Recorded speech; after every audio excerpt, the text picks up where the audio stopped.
Good afternoon, everyone, and welcome to a Sunday of racing here at Tampa Bay Downs. Today's first post coming up in 35 minutes. We'll have scratches and changes in a few moments, but first we ask you to please rise, if able, as we honor America with the playing of our national anthem.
And thank you, everyone. And once again, a pleasant good afternoon to you all, and welcome to day number 47 of our season here at Tampa Bay Downs. A Sunday of live racing set to get underway in 34 minutes. The main track is fast. The turf is firm. The turf rail at 0 feet. It's a very breezy day. The wind will be with the runners down the backstretch and into their face during the home stretch run. So do take note of the wind this afternoon if you're playing off track. A 9-race card set to get underway in 33 minutes. If you have your programs handy, let's go over today's overweights, scratches, and changes. Starting in today's first race, race 1, celebrating 100 years of the Hotel Floridian. The Hotel floor purse is clear. No changes in today's first race. No changes, race 1. Race 2, the Tampa General Hospital purse. Scratch number 8, Oh What a Day. Number 8, Oh What a Day is scratched out of today's second race. Race number 3 starts the middle pick 4. There's no changes. It's the Happy 50th Birthday Kevin Doherty purse. No changes in race 3. Today's fourth race, the Junior League of Tampa purse, starts the Ultimate 6. The jackpot carryover up to $43,579. Scratch number 2, Sound It Out. Number 2, Sound It Out, is scratched out of today's fourth race. Race 4, scratch the 2. Race 5, we remember Dr. Marianne Barrington Owens. It's the Marianne Barrington Owens Memorial. Number 3, Likeness, is plus 1 pound. Plus 1 on the number 3, Likeness, in today's fifth race. Race 5, number 3 is plus 1. Race 6, the Safety Harbor Spa and Resort purse. Take note, number 1, White Sport Coat, should be listed as a gelding. Number 1 is a gelding. Again, number 1, White Sport Coat, has been gelded for today's sixth race. Race 7, the Tampa Theater purse. Jockey overweight number 1, Annie Way, is 1 pound over, plus 1 on the 1. Jockey overweight number 4, Fulanitas, plus 1 pound, plus 1 on the 4. And scratch all of the also eligible runners. 11, 12, 13, and 14 are all scratched. Scratch 11 through 14 out of today's seventh race. Race 8, the Dunedin Country Club purse. Number 2, A Belief in This Living, is plus 2 pounds. Number 2 is plus 2 in race 8. The ninth and final race, scratch all of the also eligible runners. 11, 12, 13 are all scratched. Scratch 11, 12, 13 out of the ninth. Those are your updated overweight scratches and changes. Today's first post coming up in 31 minutes. Again, the main track fast, the turf firm. It's a beautiful afternoon, a little breezy, but pleasant nonetheless. Our track handicapper, Ren Carruthers, will be coming up in about 10 or 12 minutes. Ren will have analysis and selections for all 9 of today's races. Just a reminder, our live racing schedule back to its normal Wednesday, Friday, Saturday, Sunday schedule starting again next week after a couple of special Thursday cards over the last 2 weeks. Again, no Thursday racing going forward. But we do have Sunday racing. It's Kids and Family Day. Of course, Mouse back on track, which everybody's excited about. And of course, also excited about that early pick 5. Post time for the first in just 30 minutes. We wish you the best of luck today with all of your wagers here at beautiful Tampa Bay Downs.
Well, happy Sunday, everybody. Ren and Matt Carruthers with you. We actually just flew in from Florida this morning, and now we're back in the home studio. But we're ready to bring you some analysis for a great 9-race card here at Tampa Bay Downs. Yeah, there's some advantages and disadvantages to getting to arriving in your hometown at 8:40 in the morning. The whole day's in front of you. That's right. Bad news is you get up at 4 a.m. But those of you in the industry, you do it almost every day. Exactly. Well, let's get right to it. Race one's Okay. going to kick off our early pick 5, and it's with a 25 claimer for fillies and mares 4 years old and up, which have never won 2 races. They're going to be going 7 furlongs on the main track. The number 2, that is Mona L, in here for Juan Arriagada. 2 starts here this meet for the barn. Won the first one. That was a main special weight. Did it by a length and a quarter. Dame Gina Marie was also in that race. She finished 10.5 lengths back in 6th, but won next out, dropped in for main 25. There were also 3 other horses to run in the money out of that start, including Tejanita. She put up a 71 buyer at Gulfstream, getting the Shoto in another main special weight there. Last out, Mona L, she was well beaten, but she had the outside post. It was in an optional 16 N1X. It was won by a horse we've talked about before, that Bill Mott trainee, Kapoor, who was clipping along up front. She went the half in 44-1. And the 4th place runner that day, Glorious Lady, she put up a 75 buyer next out, scoring a 20 claimer. So yeah, I do think dropped into a 25 non-winners of 2, Mona L can justify the favoritism. Yeah, and the runner-up, Tennessee Honeybee, went 9-3 yesterday. Yep. So I mean, track was blazing fast on Saturday, but Tennessee Honeybee is a Very nice filly. I mean, those are that optional 16 she comes out of. That is really good. Now you're 3rd off the 9-month layoff. Now you stretch out an 8th from 6 furlongs to 7.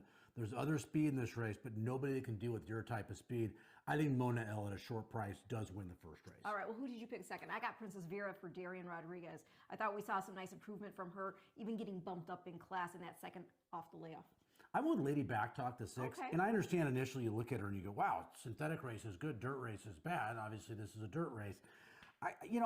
I think the reasons, maybe it was a synthetic, but I think there's a chance that she was better at Gulfstream than the synthetic because she had more race experience and because blinkers were added. Yeah. She didn't wear blinkers in the first couple of starts of her career.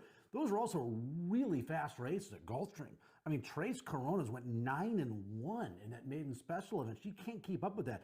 She's also better against maiden 25s and maiden specials. So she has some ability, I think. She has some speed. Very live race in the synthetic that she ran in her last start. She hasn't raced in a while, but I think she has some talent. She's 10-1 morning line. I put the 1 horse in 3rd, Dame Gina Marie, off of a nice win, breaking the maiden on the 25th of January for Kathleen O'Connell. I mean, she was drilled by Mona L 2 starts back, but she did improve a lot in that maiden claiming score. She's have to continue on the ascension, I think, to have a chance against Mona L here. I actually went with the number 3 as my 3rd pick, that's Stylet. And she actually started her career with Brad Cox running against me in Special Weight Company in Kentucky. And after 2 starts on our circuit year in the Bluegrass State, she took some time off from October 2024 to August of 2025.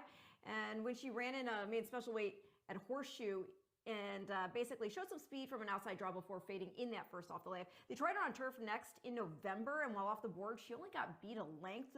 So then she switched barns to Kintz and made her Tampa debut in January, and she crushed a main 16 field by 11.25 lengths. Again, it was just a main 16, but she won by daylight, and so I'm thinking she can progress off that effort in against 25 N2Ls and getting more ground at that. I think there's some talent in this race, but I think Mona L is the most talented by maybe quite a bit. So I went 2-6-1. After the 2 is difficult for me to round out the trifecta, but I went 2-6-1. And I'm on 2-5-3 here in race 1 to start the day and the early pick 5.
The horse is onto the track, post-breeding for today's first race, celebrating 100 years of the Hotel Floridian, the hotel floor. $25,000 claiming event for fillies and mares, 4-year-olds and up. They'll be at 7 furlongs on that fast main track. Field of 6 set to go here. Race number 1 offers daily double, exacta, trifecta, superfecta wagering. We start the pick 3s rolling. We start the early pick 5. Pool already over 34,000. Post time for today's first of 9 on a Sunday at 6 minutes.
2 minutes to post time, 2 minutes.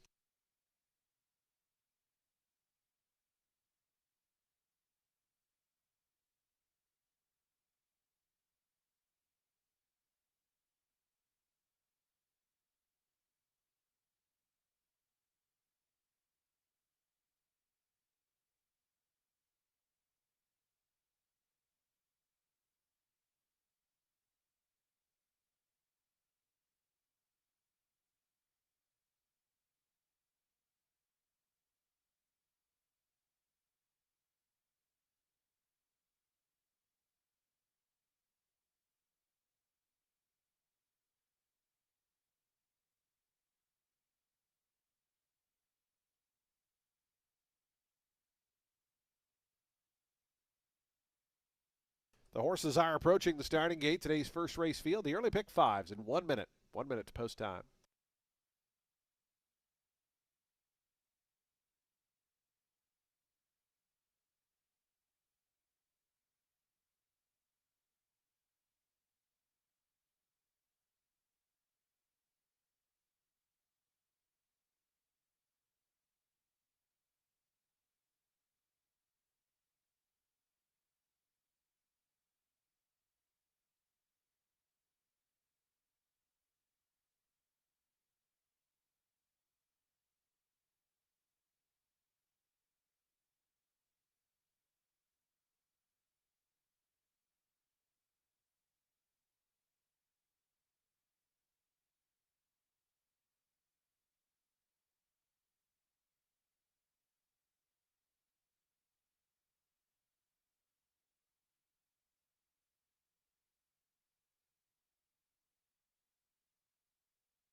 And the horses have reached the gate. It's post time. They're lining up now for today's first of 9 here at Tampa Bay Downs on a Sunday.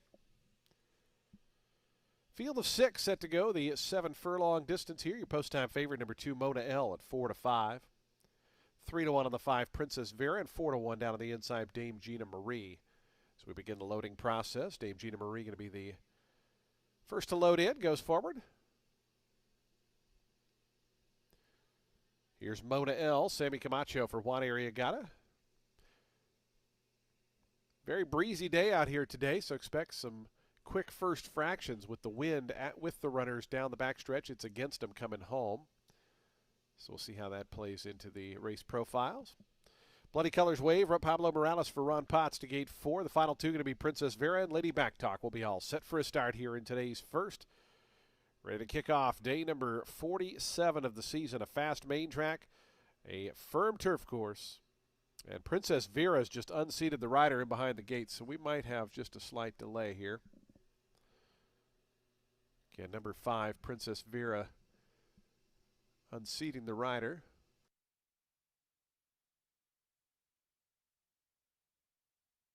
It was Israel Rodriguez who hopped up and is being attended to by the medic staff there.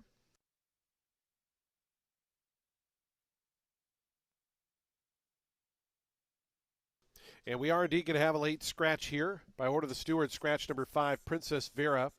Number 5, Princess Vera is a late scratch. Late scratch for the number 5, Princess Vera. Looks like the other runners are going to be backed out of the starting gate, so we will have just a few moments as they take that horse off the track. Again, number 5, Princess Vera is a late scratch. Refunds on all win, place, show, exacta, trifecta, and superfecta tickets involving the number 5. If you have that runner in the early pick 5, you do still have time to make adjustments to your ticket. However, if you're unable to, you will receive the post-time favorite, who as of now is the 2, but of course that can change. Late scratch here, number 5, late scratch.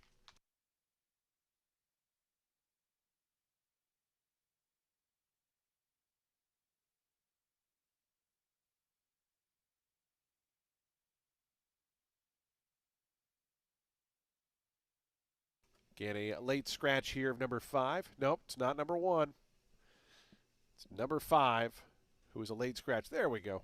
Princess Vera, late scratch here.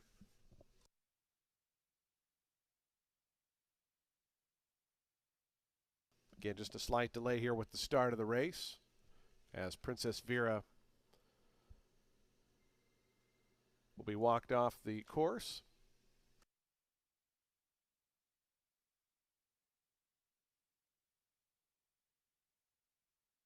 Favoritism now still to the 2, but now 1-2. 5-2 on the 1, Dame Gina Marie. So those two now dominating the wagering, with really Mona L being a strong favorite here. So again, if you have an early pick 5 with the 5, you do have time to make the adjustments, but time ticking away on that. And if you're unable to, you will receive the post-time favorite.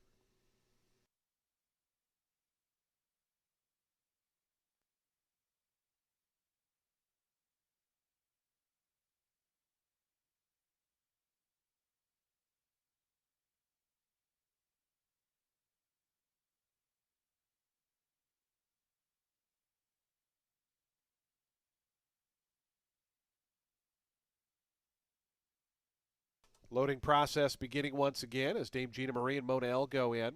Here's Style It to gate 3. Get down to a field of 5 with the scratch of the 5, who was scratched at the starting gate. Here's Bloody Colors Wave. Lady Back Talk going to be the final one to join. Again, a fast main track, firm turf course. Best of luck to all the horse players out there watching today as we start the 9-race Sunday card. And the race is on. Good start in the center for Style It, the pink colors blue cap, who goes out for the early advantage. Bloody Colors Wave is away in good order. Mona L, the favorite, to their inside, and Lady Back Talk moving up alongside of her now to take over third.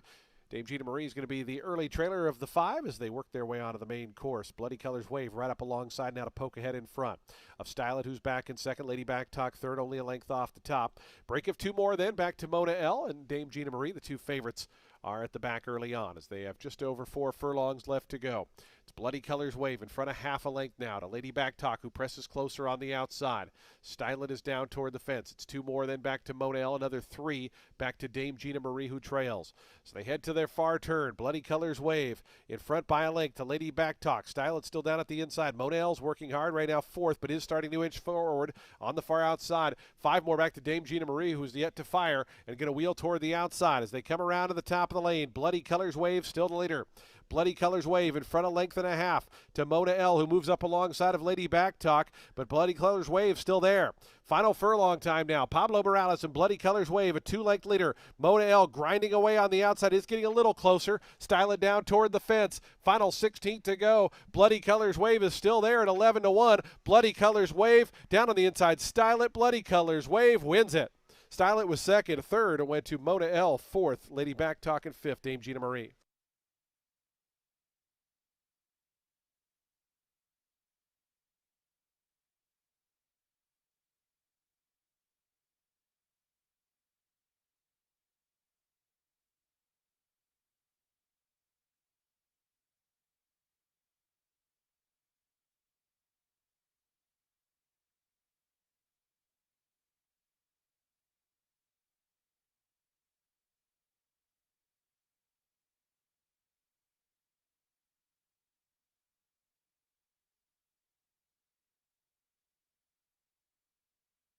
Four, 3, 2, 6, and 1. 4, 3, 2, 6, and 1, the unofficial order.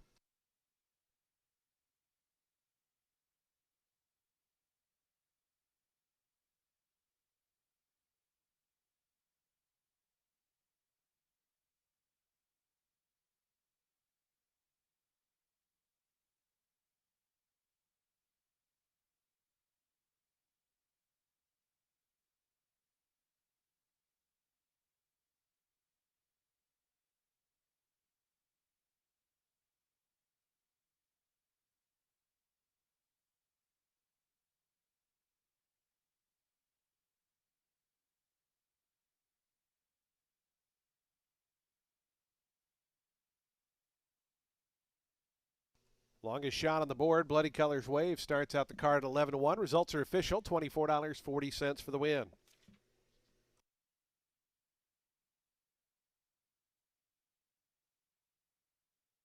Bloody Colors Wave to the winner's circle. 5-year-old Bay Mare by Munnings out of Everyone Loves Jimmy. Bred in Kentucky by Sierra Farm. James E. Hess, the winning owner. Ron Potts, the winning trainer. Pablo Morales, support for the winning ride. Bloody Colors Wave, longest shot. And a winner here of today's first race.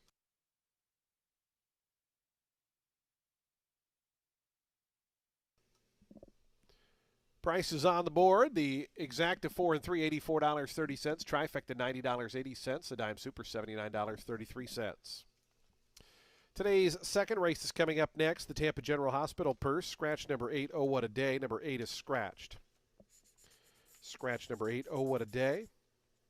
Field of 7 set to go. We'll start the early pick 4 coming up in 22 minutes.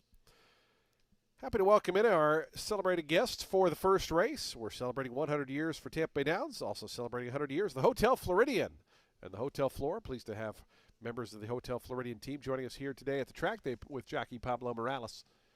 It's our featured group for the first race of today's 9-race card. Welcome to Tampa Bay Downs.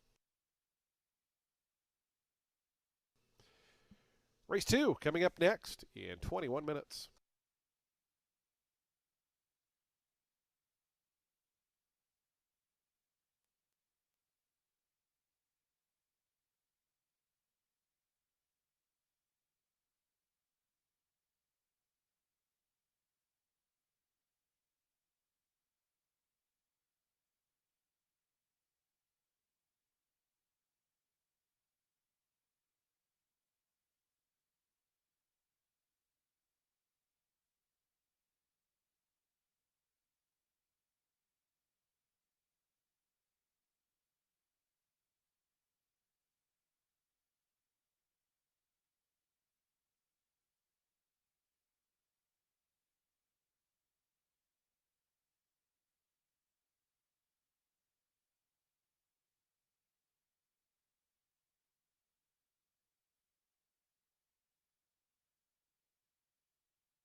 Race 2 kicks off today's early pick 4. It's a main 16 for 4-year-olds and up, set at 6 furlongs on the main track. The number 5, Unique Power in here for Jose Gallegos. You got Camacho aboard. This boy has not run since the fall of last year. Last got the Shoto beaten just 2 in a main 30 at Los Alamos Racecourse. It wasn't a bad performance. He had a bad start from the gate, had some ground loss while also carrying 124. He actually started the career with Sadler and had 3 starts against Maine Special Weight Company on the Cali circuit. But while he was competitive early in the races, he was beaten double digits ultimately. But you got to consider the company. I mean, take a look back. He was beaten 10 1/4 on debut against Citizen Bull, who would go on to be champion 2-year-old.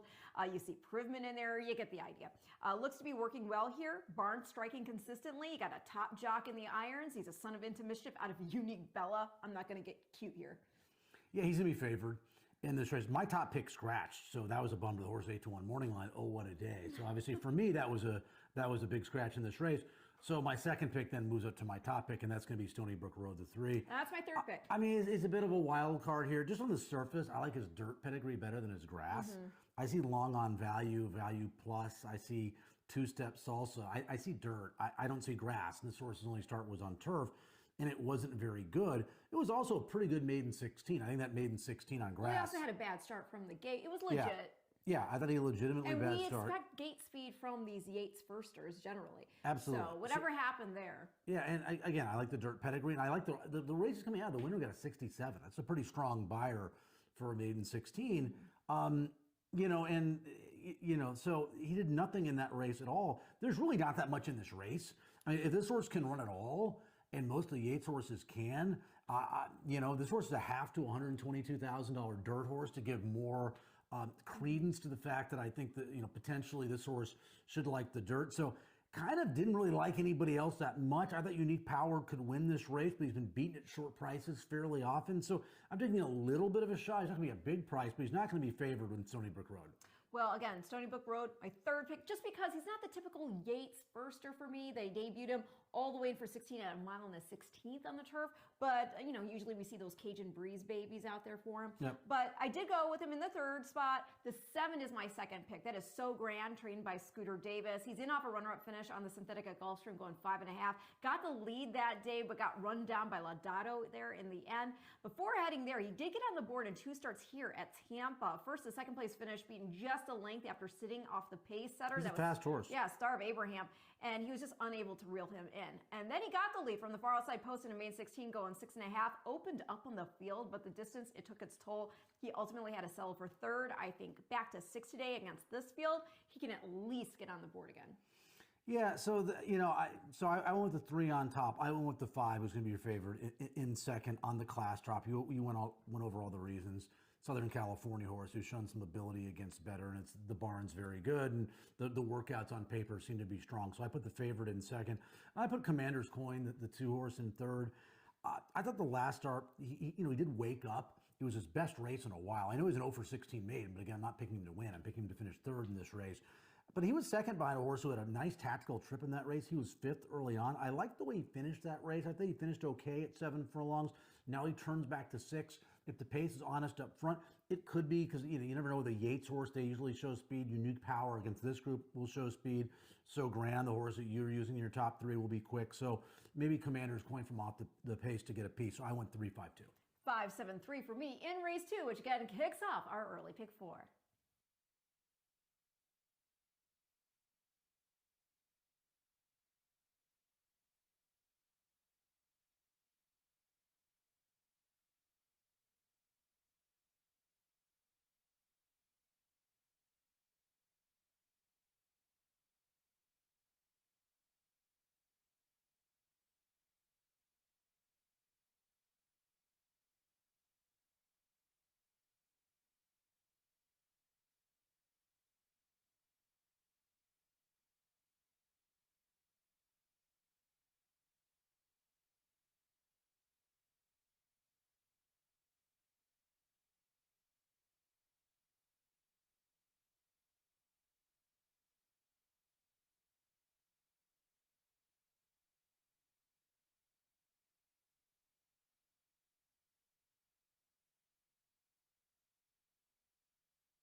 The horses onto the track post spring for today's second race, a $16,000 maiden claiming event for 4-year-olds and upward. They'll be at 6 furlongs on that fast main track. It's the Tampa General Hospital purse.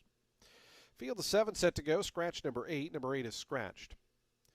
Race 2 offers daily double, exacta, trifecta, superfecta, and pick 3 wagering. We have a super high 5 when we start the early pick 4. That pool at 13,000 plus. You still got 5 minutes to post time. 5 minutes.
Two minutes to post time. Today's second race, the early pick 4 in 2 minutes.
The horses are approaching the starting gate. Today's second race field. The early pick 4 is 1 minute away.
And the horses have reached the gate. It's post time. They're lining up now for today's second. Start of the early pick 4.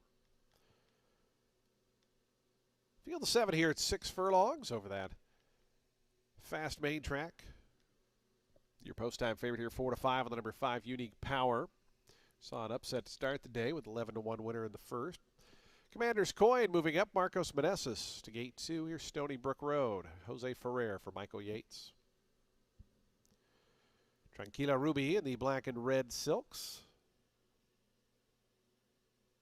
Trainer Francisco Alanis. Jorge Panajo on board. Unique Power, the favorite's going to be next. Very stiff breeze still for the runners with them down the backstretch and into their face going into the home stretch. So see if we get a fast opening quarter and halftime here with that wind at their back for the early stages of the race. So we're still working with Unique Power, your 3 to 5 favorite.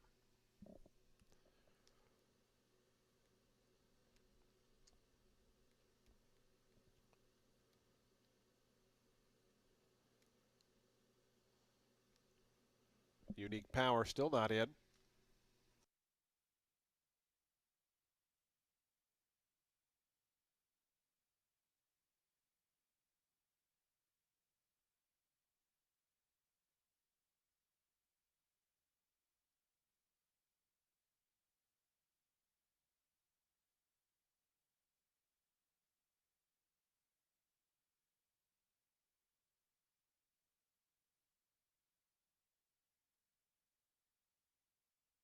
Rider now out of the saddle on the 5, Unique Power. That's Sammy Camacho hopping off.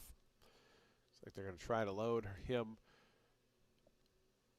first and let Sammy climb on board in the starting gate.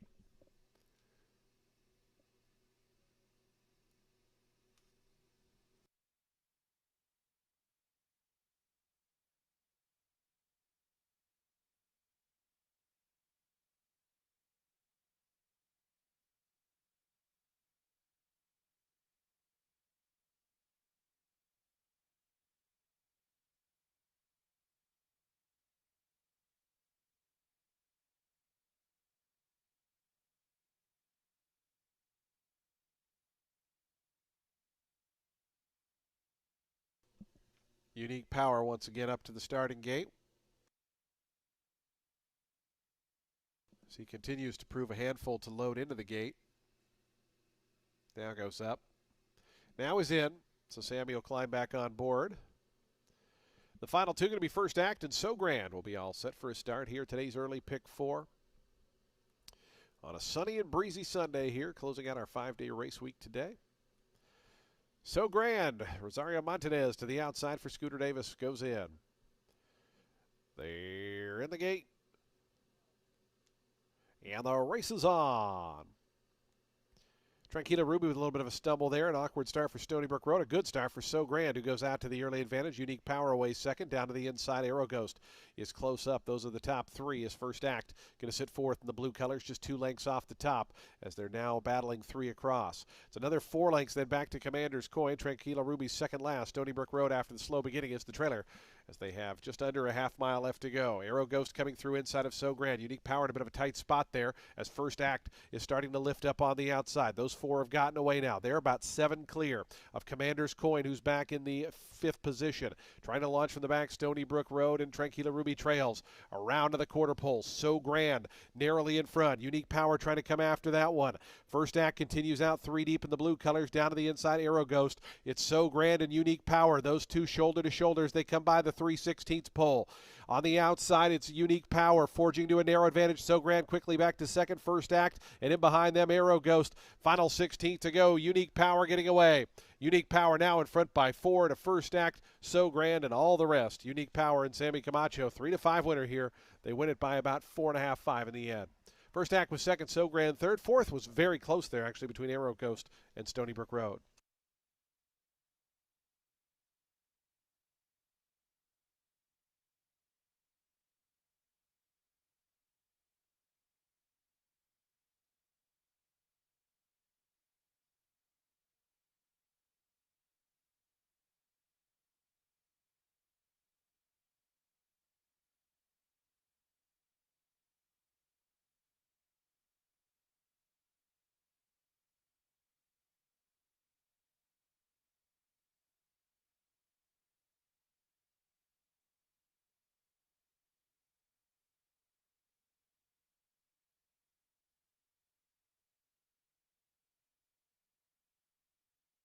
Five, six, seven.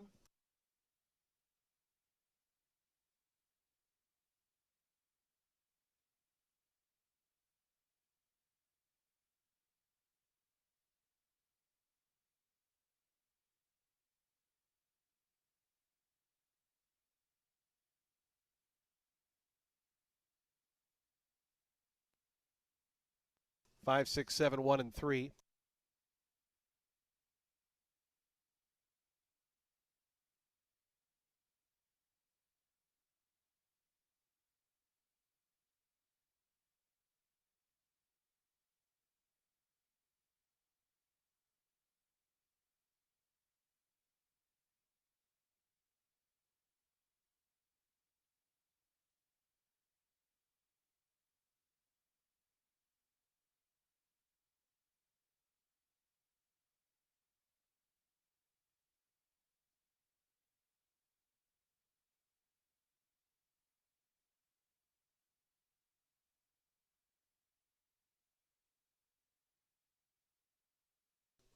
320 on the win. Results are official.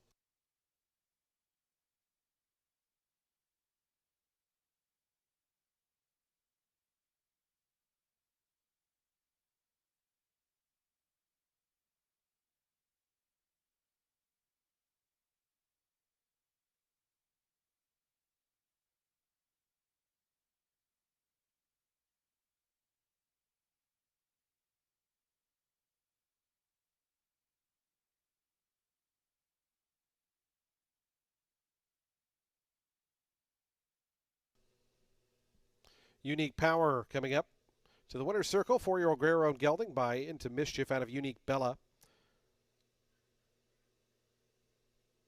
Spread in Kentucky by Don Alberto Corporation. Amity Racing Stable, the winning owners. Jose Gallegos, the winning trainer. Sammy Camacho, the winning rider. It's Unique Power victorious here in today's second race as your favorite.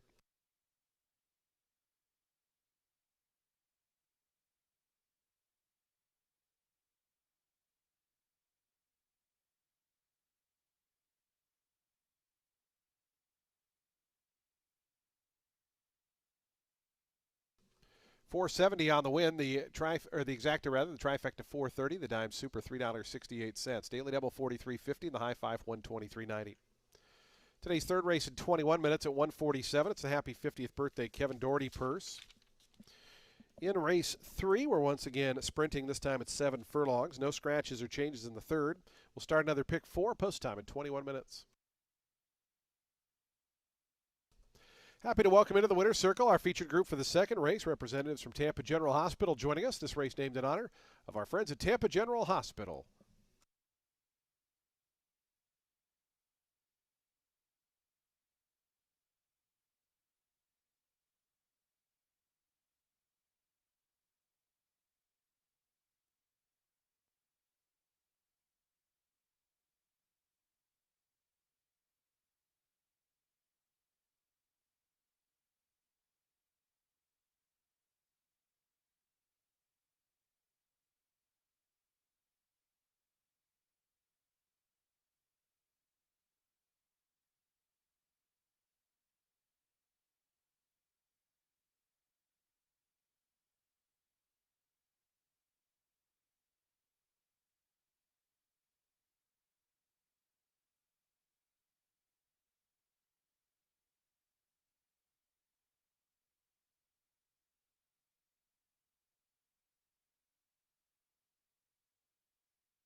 There was a claim in the second race. The winner, Unique Power, was claimed. Goes to owner Jose Vargas and Harry Hoglander. Jose Vargas, the new trainer.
The horses onto the track post-sprinting for today's third race, the Happy 50th Birthday Kevin Doherty Purse.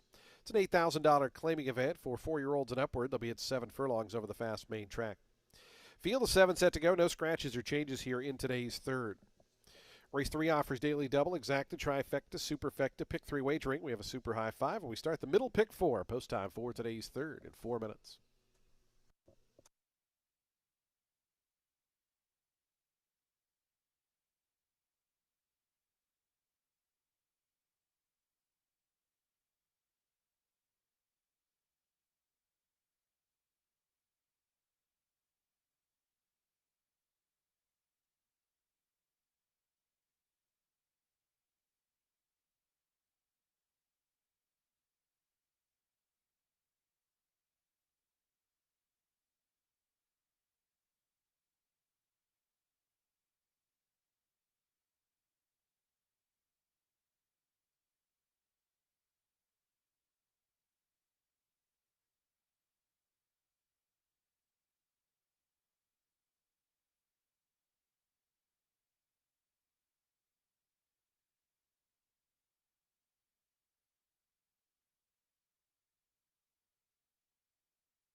Two minutes to post time, 2 minutes.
The horses are now approaching the starting gate. We're just over 1 minute to post time, 1 minute.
And the horses have reached the gate. It's post time. They're lining up now for today's third.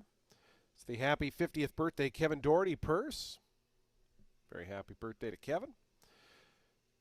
Field of 7 here at 7 furlongs. Your 6-5 favorite, number 3, Don't Be So Grouchy, right at that morning line. Number 1, Mr. Sweets, 8-5, bet down just a touch from that 9-5 line set. As they're into the gate, here's Mr. Sweets, the first to move up. Don't Be So Grouchy going forward. Super Tiz, Richard Mitchell to gate 4 in the House Yellow Silks for trainer Mike Simone. Awesome Entry coming up. Hubert Villagomez for Pedro Posadas. The final 3 going to be Awesome Entry, Devilish Desire, and Federal Exchange will be all set for a start here. Today's third.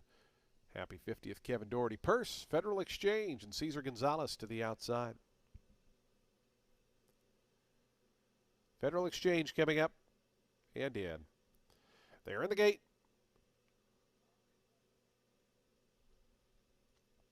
And the race is on. Super Tiz in the yellow color sent hard for early speed. Runs right out to the front. Diamond Mesa down toward the inside. Mr. Sweets coming up to challenge. And those 3 across the course.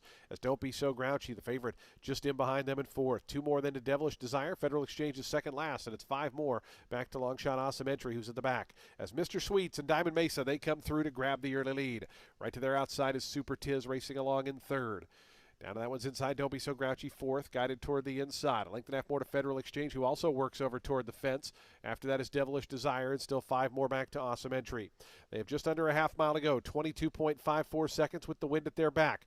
Diamond Mesa up on the outside of Mr. Sweets. Those 2 by the 3/8 pole, a length in front of Don't Be So Grouchy. Outside of that one comes Super Tiz, who's 3 deep. Just in behind that, Federal Exchange, 5th, staying glued to that fence, is only 3.5 behind. Then comes Devilish Desire, Awesome Entry.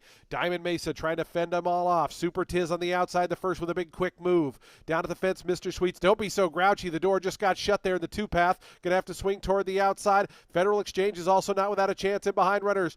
Super Tiz grabs the lead at the 8th pole. Don't Be So Grouchy now to the outside. Federal Exchange gonna look for a seam just in behind. 16th pole. Super Tiz still there. Super Tiz a length and a half to Don't Be So Grouchy. Super Tiz. Don't Be So Grouchy. Super Tiz a 6-1 winner. Don't Be So Grouchy was 2nd, 3rd, Federal Exchange 4th, Awesome Entry.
4, 3, 7, 5, and 6. 4, 3, 7, 5, and 6, the unofficial order. 123.67 the final time.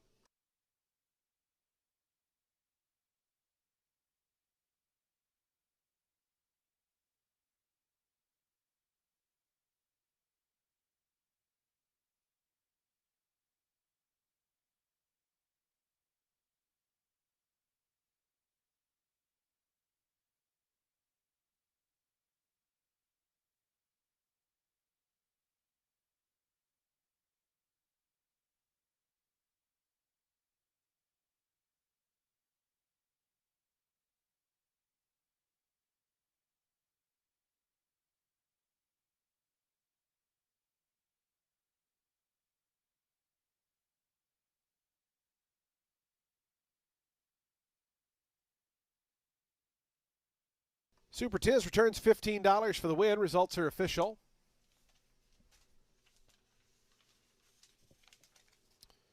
Super Tiz. Career win number 3 for this 4-year-old chestnut Ridgeling by Tiz the Law out of Slew's Golden Rule, was bred in Pennsylvania by Blackstone Farm LLC. Roger B. Sterling, the winning owners. Michael Simone, the winning trainer. Richard Mitchell aboard for the winning ride. Super Tiz and the House Yellow Colors winner of today's third.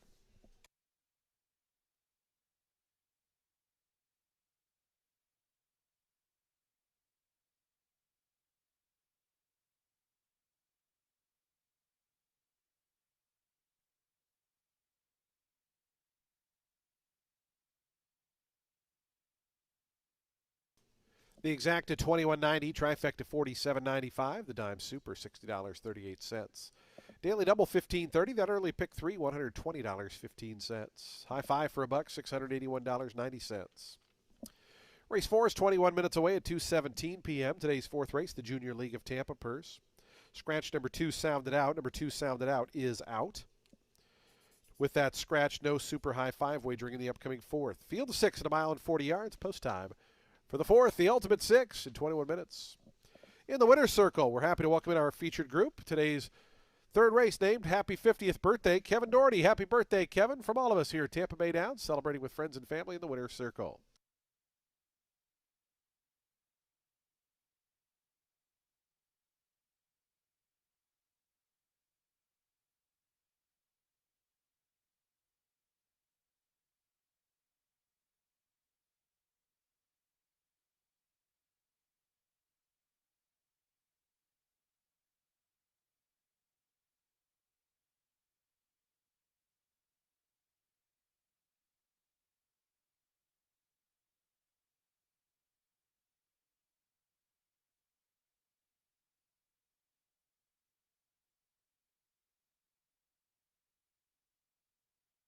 We did have a claim in the third race. Number 3, Don't Be So Grouchy, was claimed. Goes to owner Susan Arnett, trainer Jan Arnett.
Race 4, you know what's going to kick off, Matt? You know what this is going to kick off? The ultimate six. The ultimate six. That's right. It's a 16 claimer for fillies and mares 4 years old enough, which have never won 2 races. They're going to be going a mile 40 yards on the main track. The number 3, Madame Prosecutor, is in here for Kathleen O'Connell. 2 starts this meet. The first was an off the turf 16 and 2X. Got bumped out of the blocks, then pressed the pace, which was mild. Eventually did tire to finish 4th, being 2 1/4. But she hadn't run since September, so I think that's forgivable. Next out on the grass, she was beaten 10 in 4th at the 25 and 2L level. The winner there was Authenticate Now, though, who was dropping in from Allowance Company. I think the move back to dirt, but stretching back out to 2 turns, it could set her up at this 16 and 2L condition. She was pretty fast last meet and could sit right off the 2 in here, if not go for the lead herself. Is the 2 out of this race? Oh, the 2 is out now. I'm sorry, the 2 is out now. Okay, right, because that was my initial second selection in this race. I was just going to say it's an enormous scratch. That is, actually, so now it's even better. Right, so the 2 being out of this race is huge. So I like Awesome Campaign from the inside. And, I think 6.5 is just too short for her. That was a distance at Tampa February 6th. She wants to go 2 turns. She gets 2 turns. She got 2 turns, 2 starts back, and she won by a length and a half. She was your even money second choice in that race, to give you an idea of how the bettors made that a 2-horse race. Who did she beat in that race? Oh, Katie King. Who's my second pick? Who's your morning line favorite in this race, who won by 13 3/4. So she's 5-1 morning line. Katie King is 3-2 morning line. And last month, she beat Katie King on the square by a length and a half, and their odds were similar. She was even money. Katie King was 3-5. So I prefer her to the 4, and her price is better. So I put her on top. No, that makes sense. It does, for sure. And then I have a long shot in second, Chili Bean, the 6 horse. You're not even using Madame Prosecutor. No. Our guy Jan Arnett off the claim. Who also has Awesome Campaign. Yeah, I think for the most part she's faced better. That last start again, I think she wants 2 turns. So I think the six furlongs was a good kind of prep race for her. And now you stretch out. I know those are synthetic grass races, but she's better at 2 turns. So I think the added distance for the filly by Gunnevera will benefit her immensely. So I went 1-6-4. So you're doing a Jan Arnett bookend, because he trained for 1. And he trains Chili Bean. Yeah, that's right. I want the Jan Arnett exacta. Absolutely. Well, wait, no, isn't it 1 1/3 to win into the show? What's your second pick? The 6. The 6 is my. Oh, okay. No, I guess he does want the Jan Arnett exacta. I'm sorry. Yeah. So then, who is your third pick? The favorite. The favorite, the Katie King. I wasn't going to use Katie King, and then when the 2 scratched, I had to change things up a little bit. So I put the 4 in the money. I got you. All right. Well, I am, again, putting Madame Prosecutor on top. You already went over Katie King. You already went over Awesome Campaign. I don't need to say anything more about it. So I'm going 3-4-1 here in race 4. And guess what? Your ultimate 6 starts now.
Horses on the track post-parading for today's fourth race, the Junior League of Tampa Purse, $16,000 claiming event for fillies and mares, 4-year-olds and upward.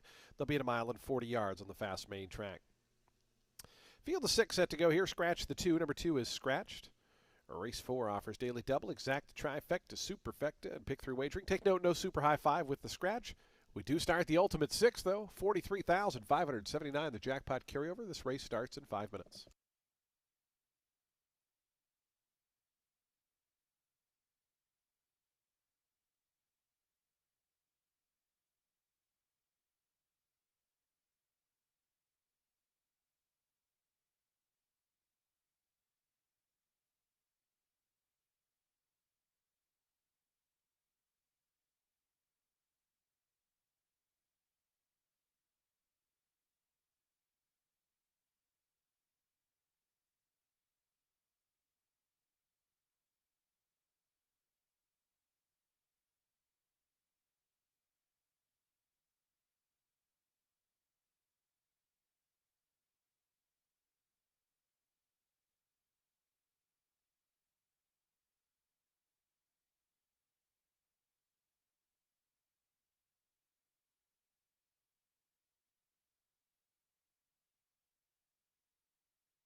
Two minutes to post time, 2 minutes.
Approaching the starting gate, just 1 minute.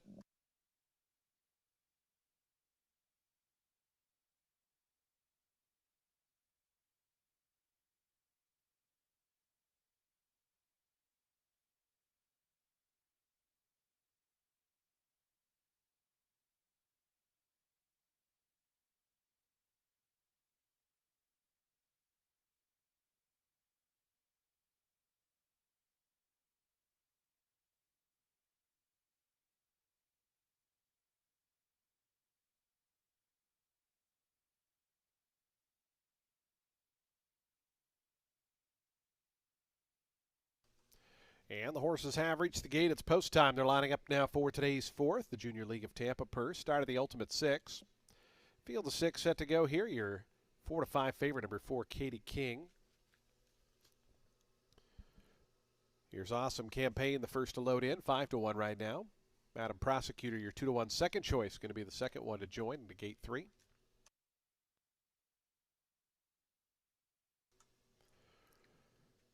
Madam Prosecutor coming up. Here's the favorite, Katie King, to the 4th stall, Samuel Marin for Victor Carrasco Jr.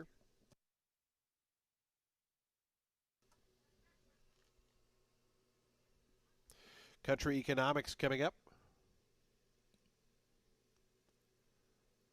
Chill Bean and Yancha going to be the final couple, and we'll be all set for a start here in today's 4th. Yancha, Jose Leon to the outside gate. Coming up and going in. They're in the gate. And the race is on. Yancha way a half step slow. Country Economics out well. Katie King, the favorite's pushed along to find position with Madam Prosecutor to the inside. Those 3 across the course. Katie King going to take the initiative and go up to grab the early lead. Right to that one's outside. Country Economics away in good order, and Madam Prosecutor back to the inside. Up on the far outside, Chill Bean is 4th right now in the early going. It's a length and a half more back to Awesome Campaign. And after that slow beginning, Yancha is the early trailer. 6th and last, and about 7 or 8 off the lead. Katie King. Samuel Marin now tries to slow things up a little bit. Through an opening quarter, just 24.64 seconds. Now they have the wind at their back as they start the backstretch run. Katie King in front by a half. Country Economics tugging closer on the outside. Chill Bean also getting closer in 3rd. Madam Prosecutor's back a spot, 4th, but just 2.5 lengths behind. It's another 2 back to Awesome Campaign, and 2 more after that to Yancha, who spots him about 7 in the early going. So they have just over 3.5 furlongs remaining, and it's the odds-on choice. Katie King through an opening half, 48.53 seconds. So they did speed it up with the wind at their back. Katie King to the 3/8 pole. The lead is a half a length now. Here's Chill Bean, the first to take a serious run now at this favorite. As Country Economics falls 2 lengths back in 3rd. Madam Prosecutor's pushed along, is back 4th. To that one's outside Awesome Campaign. Katie King trying to fend off Chill Bean. Madam Prosecutor, Awesome Campaign is looping up on the far outside as they come around to the top of the stretch. Chill Bean right up alongside of Katie King.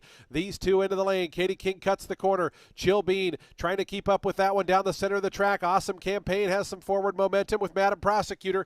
Katie King won the battle. Can she win the war? She's going to have to hold off Awesome Campaign on the outside. Katie King still there with 70 yards. Awesome Campaign on the outside. Katie King, Awesome Campaign surging. Katie King, Awesome Campaign. Katie King, I think, held on. It got close at the end there with Awesome Campaign. Chill Bean was 3rd. Madam Prosecutor 4th.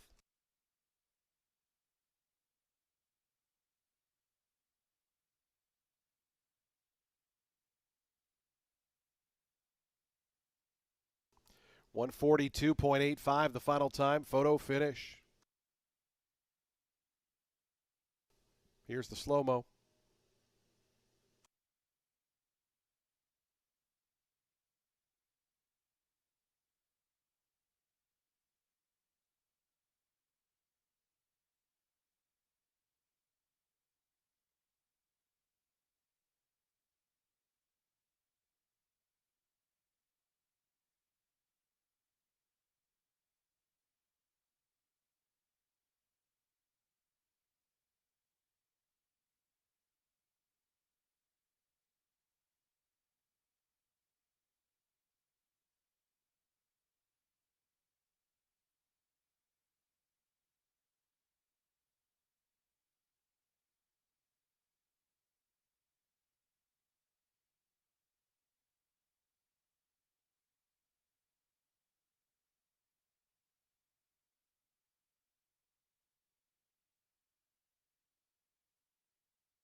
4, 1, 6, 3, and 7.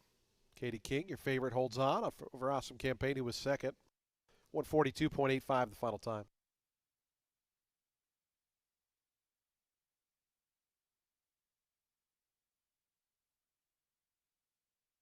Results are official. 360 on the win.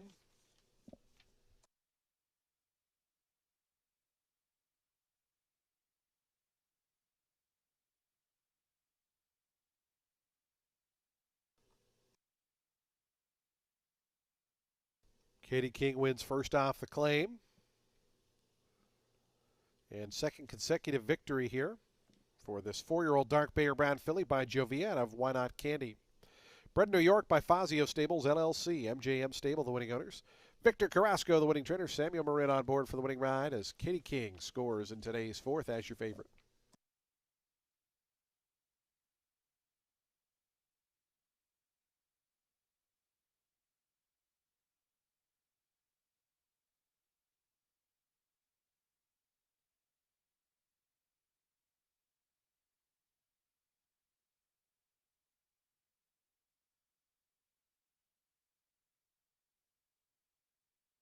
The exact is $7.60, trifecta $8.60, the dime super $4.87. Daily double $14.60, the pick three $21.85. Today's fifth race is 27 minutes away at 2:52 p.m. Race 5 is the Dr. Marianne Barrington Owens Memorial maiden special weight event for 3-year-olds. They'll be at 1 mile and a 16th on the turf course.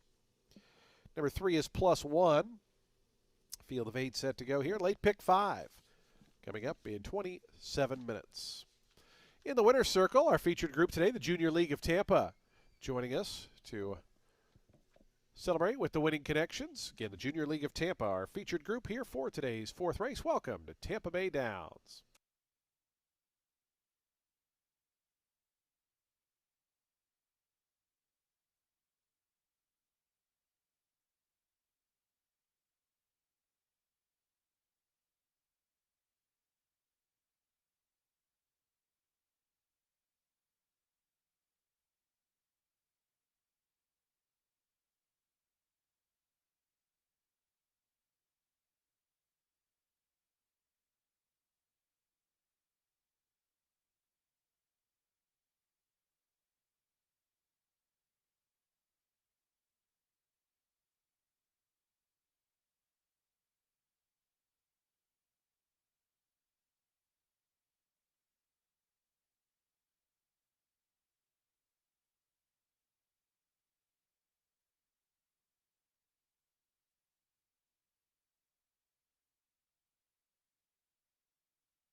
Race 5, it will kick off today's late pick 5, and it's with the main special weight for 3-year-olds set at a mile and 16th on the turf.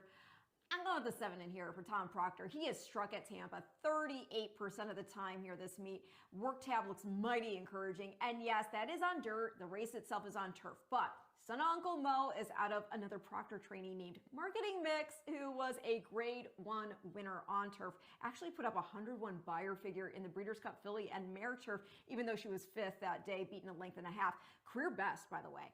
This boy is actually half brother to Wrigleyville, who recently won an optional here on Davis Day. We were there. Put up an 86 buyer figure. I like third. There's some really neat pedigrees in this race, and you must be really excited about this one because Yeah, no, for I mean the Chad Brown, the one has Yep. some really good pedigree. The 2 Humility, the Cox has some very good pedigree. But I'm with you. I ended up with Third Coast in this race. Yeah, you mentioned half to Wrigleyville. Yep. That was a really good win. That was Davis Day and an optional 32. So that race was loaded, and Wrigleyville earned an 86 in winning that race. Of course, a half to that horse. Yeah, I mean, Marketing Mix. I remember her well. Yeah. I mean, she won the Grade 1 She was game cool, lead. yeah. I mean, she was a super racehorse. Proctor's been cautioned flammable at this meeting. Glen Hill Farm and Tom Proctor. The workouts look pretty sizzling as well. So I went Third Coast on top, and I think it's gonna be dominated by the first-time starters. Yeah, I put so. Arizona Same. Territory Yep. in second. Half to a first out maiden special winner in New York. Cafe Americano was really Who really Brown good. also trained, right? Yeah, she won first out too, right? Going a mile on the Yep. grass at Gulfstream. She won the Grade 3 Pucker Up. I mean, she was a really good racehorse also. So I put her in second. Another half sister who Chad also trained, Lavender Disaster, Yes. was a debut winner, and she got the Shoto in the Wild Applause Stakes. Granny, by the way, also a debut winner. That was Roxy Gap. She actually won the first 3 outings, and she later picked up graded stakes wins on both turf and synthetic.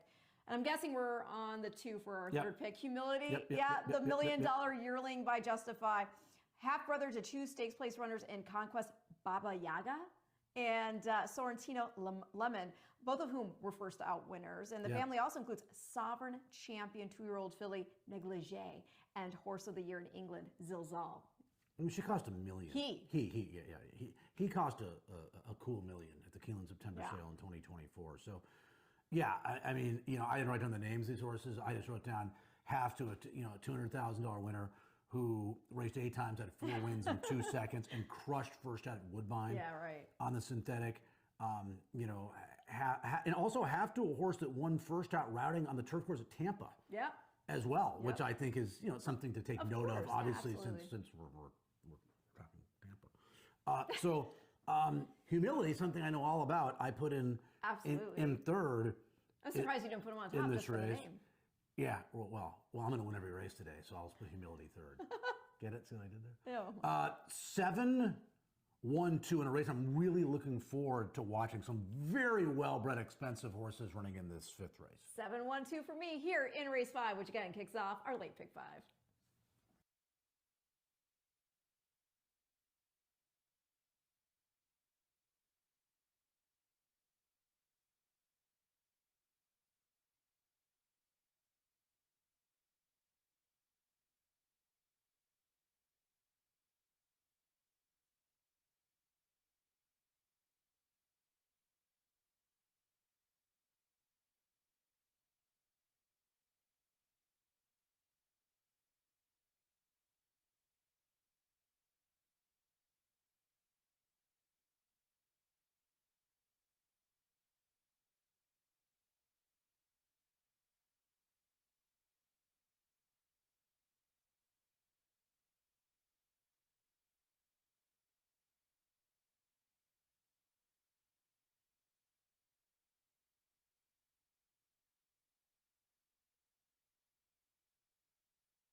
The horse is onto the track post-parading for today's fifth race, the Dr. Marianne Barrington Owens Memorial Purse.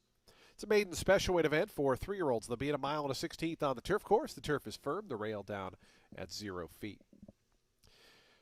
Field of 8 set to go. No scratches or jockey changes. Number 3 is plus 1 pound. Race 5 offers daily double, exact, trifecta, superfecta, and pick 3 wagering, super high 5. And we start the late pick 5. Pool already over $25,000. You still got 7 minutes post time. 7 minutes.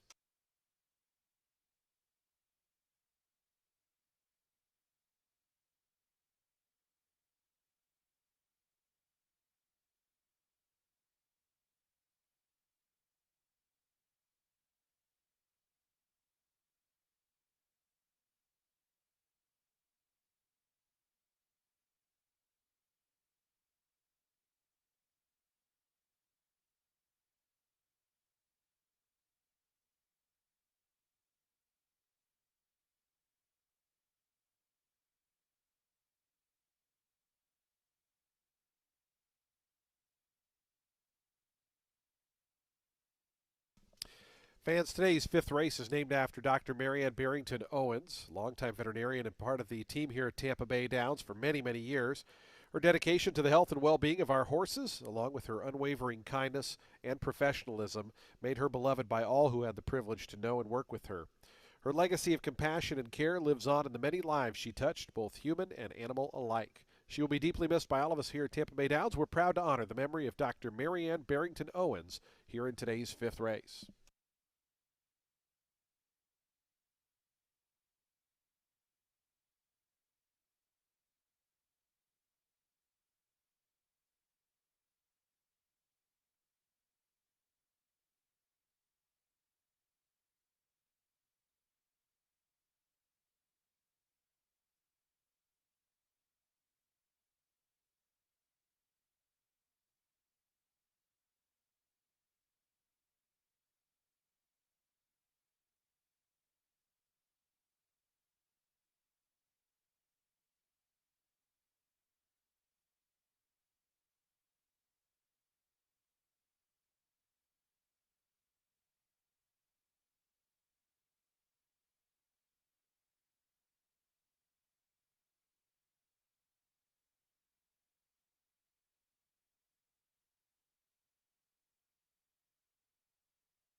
2 minutes to post time. The horses making their way onto the turf course and approaching the starting gate. Race 5, the Dr. Marianne Barrington Owens Memorial, coming up in 2 minutes.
Approaching the gate. 1 minute.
And the horses have reached the gate. It's post time. They're lining up now for today's 5th start of the late pick 5. That pool about to head over $50,000.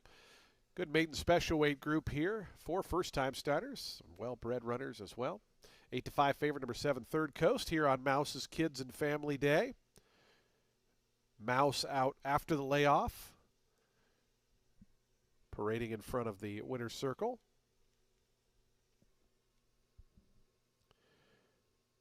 Arizona Territory's gone in. Here's Humility. Sonny Leone for Brad Cox in the WinStar colors. Likeness going up. Ray of Love to gate 5. It's Ray of Love. Daniel Martinez.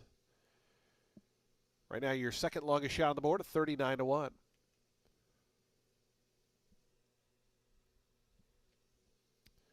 Ray of Love just about in, now goes forward. Here's Humility. Landing Force coming up. Likeness to gate 3. Here's Third Coast, the Glen Hill Farm colors. 8-5 favorite. D. Rembrandt coming in. Kravitz going to be the final one to join. Charlie Marquez for Graham Motion on the outside as Third Coast goes in.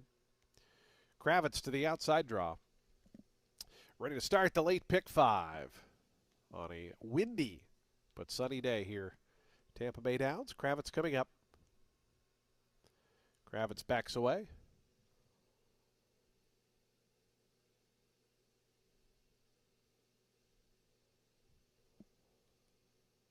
Kravitz coming back in. And we're all set for a start. They're in the gate. Steve Rembrandt acts up now in gate 4. The rider out of the saddle momentarily. Hops back on. And set for a start.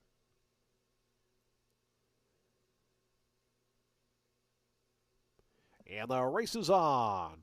D. Rembrandt got out sharply. Likeness got away in good order. Works over toward the inside. And from the outside, Third Coast. Landing Force is also right there. And Kravitz. So 4 of them lining up here. D. Rembrandt down on the inside with Landing Force there. 1-2. Third Coast right to their outside as Kravitz working over. Going to try to drop in just behind the top trio. After that comes Ray of Love. Likeness to that one's inside. The 2 at the back earlier, Humility and Arizona Territory, who had to tap on the brakes there momentarily as they run into that first turn. Long shot D. Rembrandt and Richard Mitchell in front. D. Rembrandt behind the 6 furlong marker in front of length and a half to Landing Force, who switches out to the 2 path. After that comes Third Coast, who's racing in third. Kravitz continues down toward the inside from that outside draw is 4th as they race mostly single file here. It's 2.5 more back to Ray of Love in 5th. After that comes Humility. Likeness is now joined at the back by Arizona Territory. Those two both about 10 lengths off this leader. 46 to 1 shot. D. Rembrandt up the back stretch. 23.72 the opening quarter. 49.36 the opening half. As they take their run toward the far turn. D. Rembrandt, Landing Force now within a half a length. Third Coast on a hold there is down toward the inside as Humility and Arizona Territory both try to lift from the back. Third Coast being forced out of the pocket there. Arizona Territory had to take up sharply and lost stride there momentarily. Did Sammy Camacho. Is now back in gear but has fallen far back. Landing Force around to the top of the stretch, but here's Third Coast right up alongside. Those two quickly go 2.5 ahead of Kravitz. It's a length and a half more to D. Rembrandt. After that, Humility, Arizona Territory trying to get back in gear after that big trouble on the far turn. Third Coast right up alongside of Landing Force, pokes the head in front. It's Third Coast and Samuel Marin. Landing Force now a length and a half back in second. Kravitz is third. Likeness getting going from 4th, but it's Third Coast. Third Coast on the wrong lead, but going to win here. Third Coast geared down. Kravitz up for second. Third got close there between Landing Force and Likeness.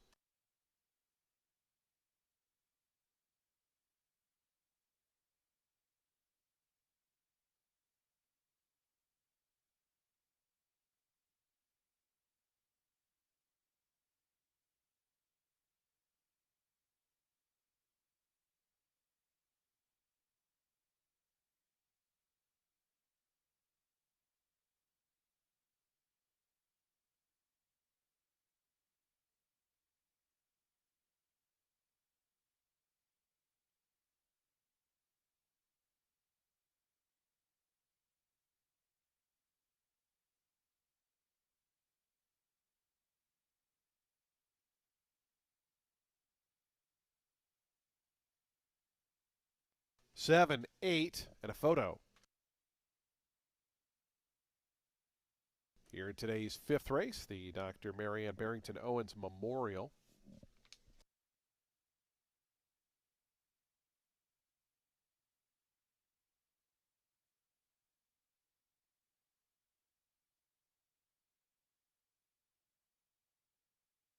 Seven, 8, 6, 3, and 1. 7, 8, 6, 3, 1, the unofficial order. 144.78 the final time for the mile and a 16th.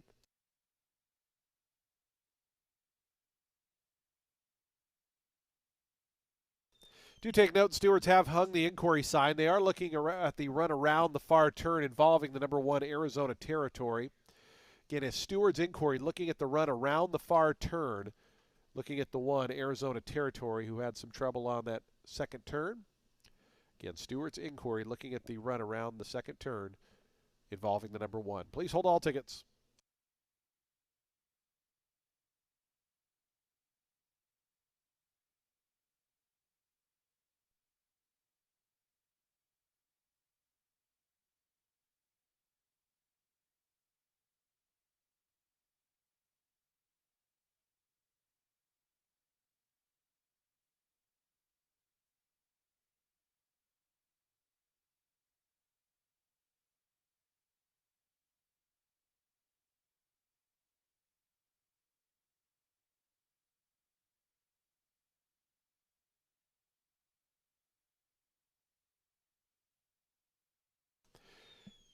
In addition to the steward's inquiry, there is a rider's objection. The rider of the 1 Arizona Territory alleging interference against the rider of the 7 for alleged interference going toward the far turn.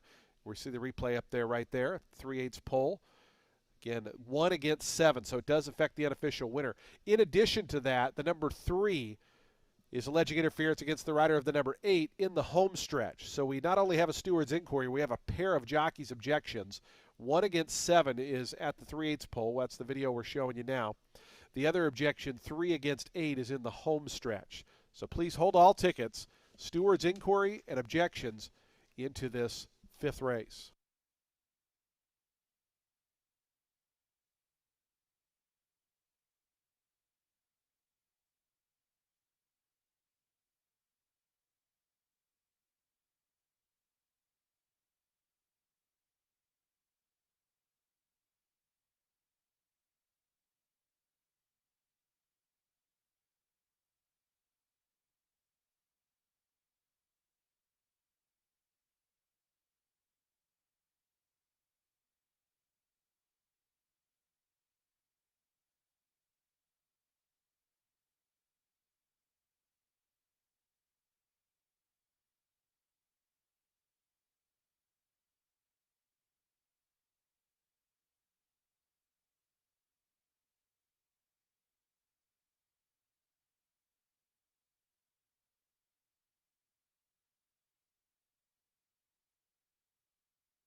Again, a pair of objections along with the steward's inquiry.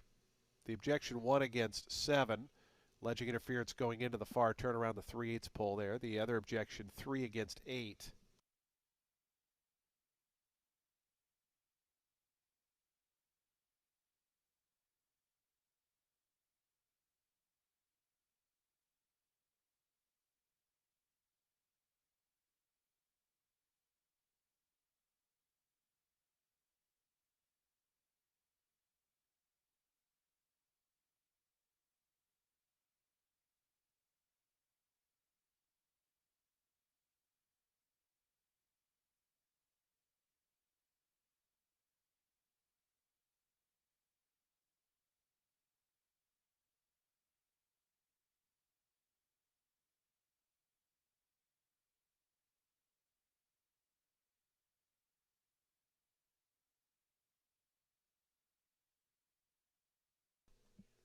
Again, a objection and inquiry still in progress here. There's a couple of incidents the steward's looking at. The 1 against 7 is the objection at the 3/8 pole. The other objection is 3 against 8.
Do take note, the stewards ruled there will be no change on either of the objection. There will be no change on either of the objections or the inquiry. Results will stand as is, 7, 8, 6, 3, and 1.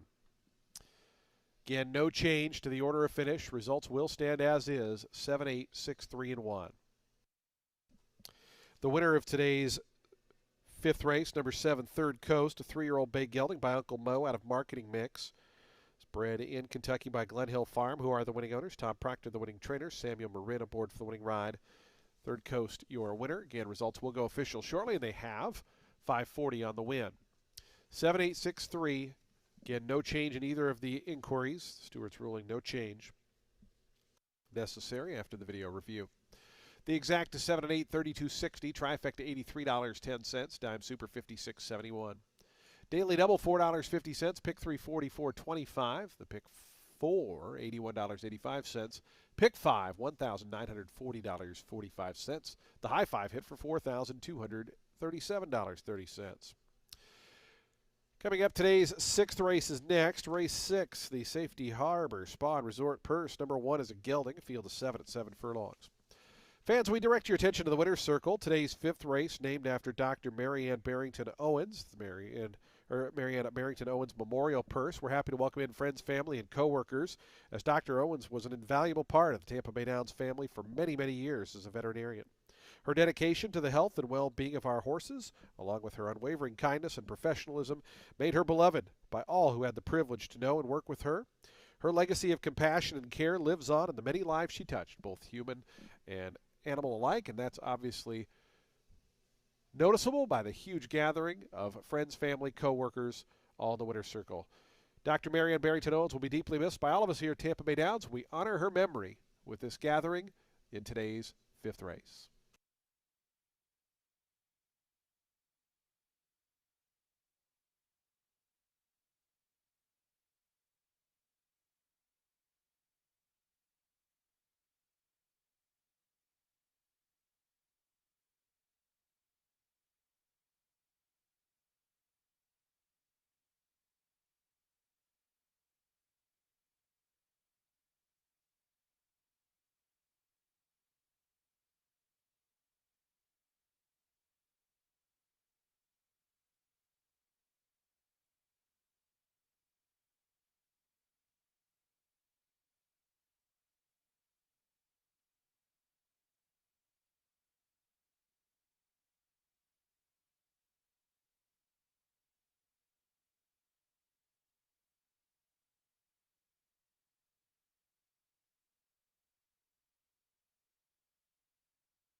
Race 6 is going to kick off our late pick 4 with a May 25 for 3-year-olds at 7 furlongs on the main track. I'm going to take a swing with the first on the rail. That is the number 1 White Sport Coat, son of McLean's Music.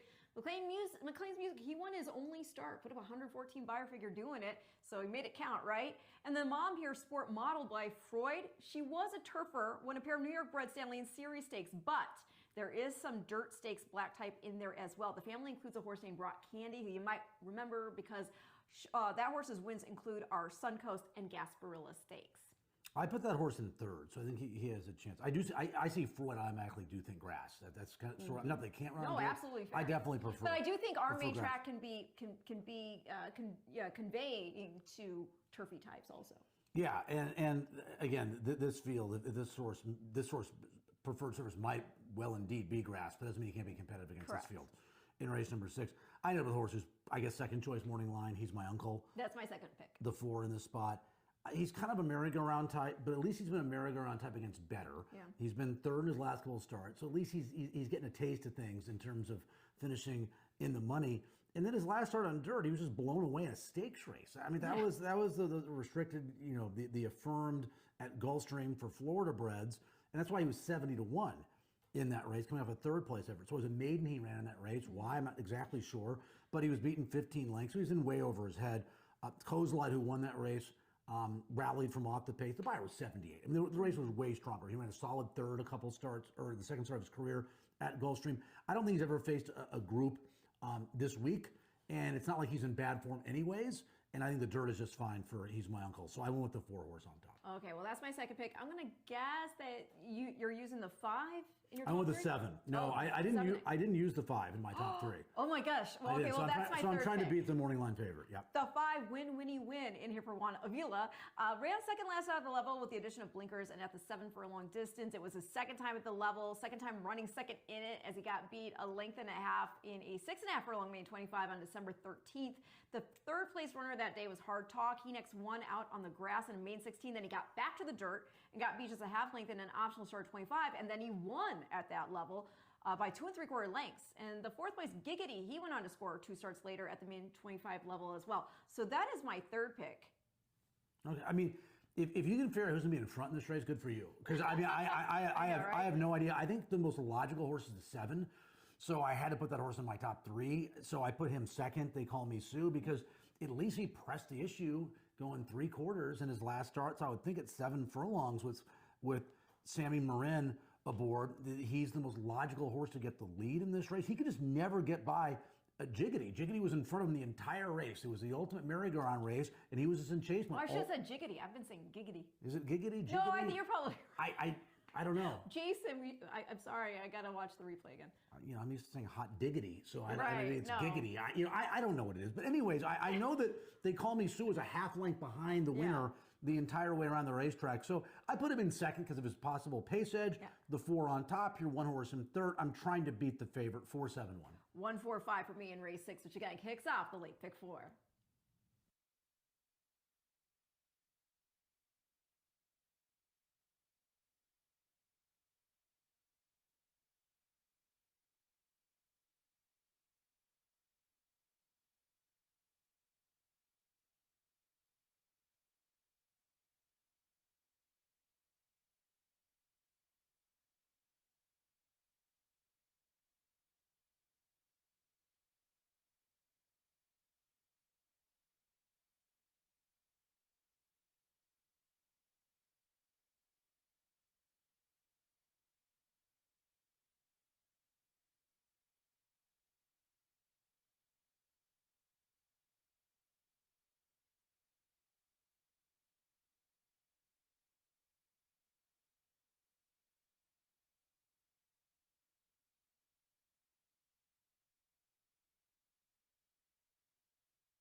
The horse is onto the track, post-sprinting for today's sixth race, the Safety Harbor Spa and Resort Purse.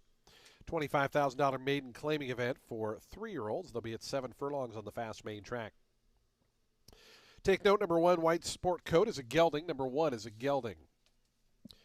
Field of 7 set to go here. We offer daily double, exacta, trifecta, superfecta, and pick 3 wagering. We start at pick 4 as well, the super high 5. Post time for today's 6th in 5 minutes. 5 minutes to post time.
Two minutes to post time. Today's 6th race, the late pick 4 in 2 minutes.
The horses are approaching the starting gate. Today's sixth race field, the Safety Harbor Spa and Resort Purse, just 1 minute away. 1 minute.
The horses have reached the gate. It's post time. They're lining up now for today's sixth race, the Safety Harbor Spa and Resort Purse.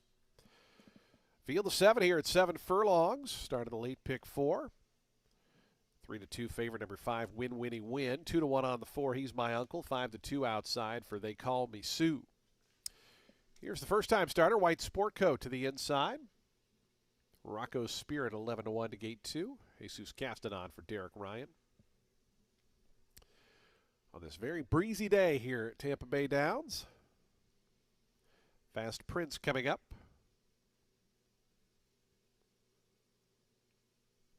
Here's He's My Uncle.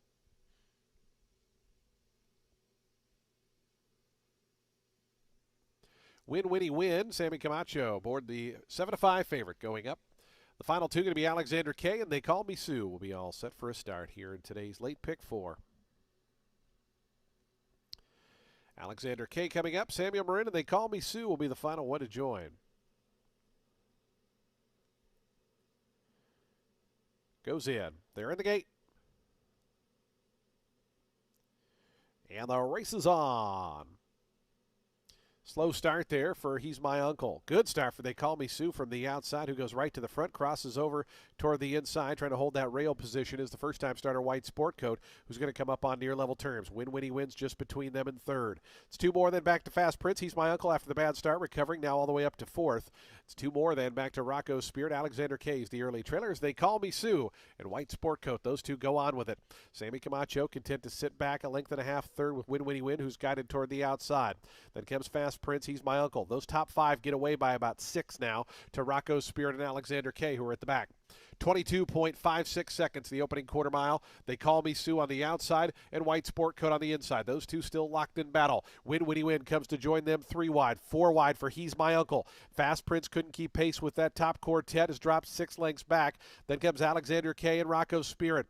They Call Me Sue, Win Winnie Win. White Sport Coat still fighting on toward the inside. Stalled out a touch as He's My Uncle just in behind them. So they turn for the money. They Call Me Sue and Win Winnie Win. These two shoulder to shoulder. White Sport Coat not going down without a fight down on the inside. This first-time starter Brave. 3 more then. Back to He's My Uncle. Final 16 to go. Win Winnie Win just in front. White Sport Coat is second in between him as They Call Me Sue. Win Winnie Win. White Sport Coat. Win Winnie Win. As White Sport Coat's measure, Win Winnie Win wins it by a length. White Sport Coat was second. Third went to They Call Me Sue. Fourth, He's My Uncle.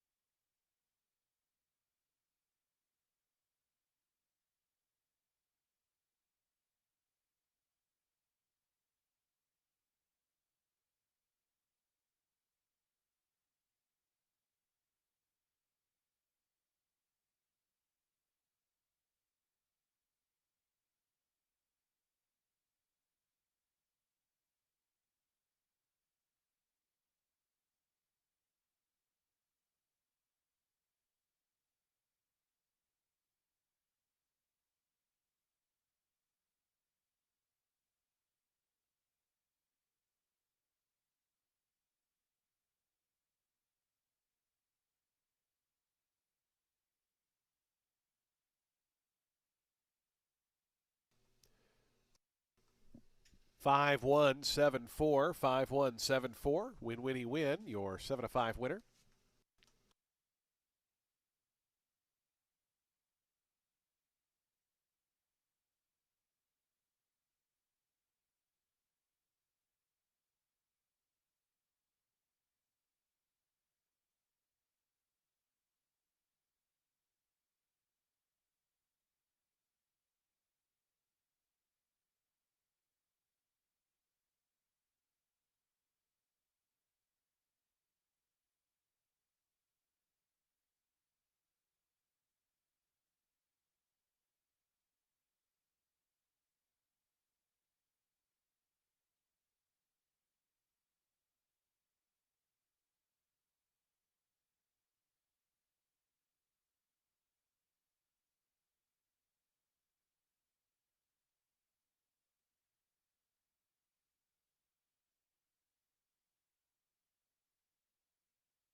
$480 on the win for Win, winnie, win.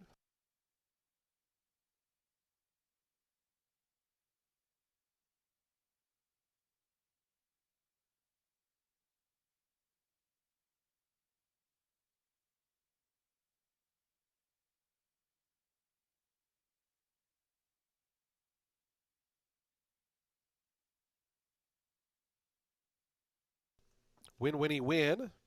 The 6th race winner, 3-year-old Dark Bear Brown Colt by Upstart out of Inside Story, was bred in Kentucky by Jerry Romans. Julian DeMora Jr., the winning owner. Juan Carlos Avila, the winning trainer. Sammy Camacho aboard for the winning ride. Win, winnie, win. Victorious here in today's 6th. Race 6, the Safety Harbor Spa and Resort Purse.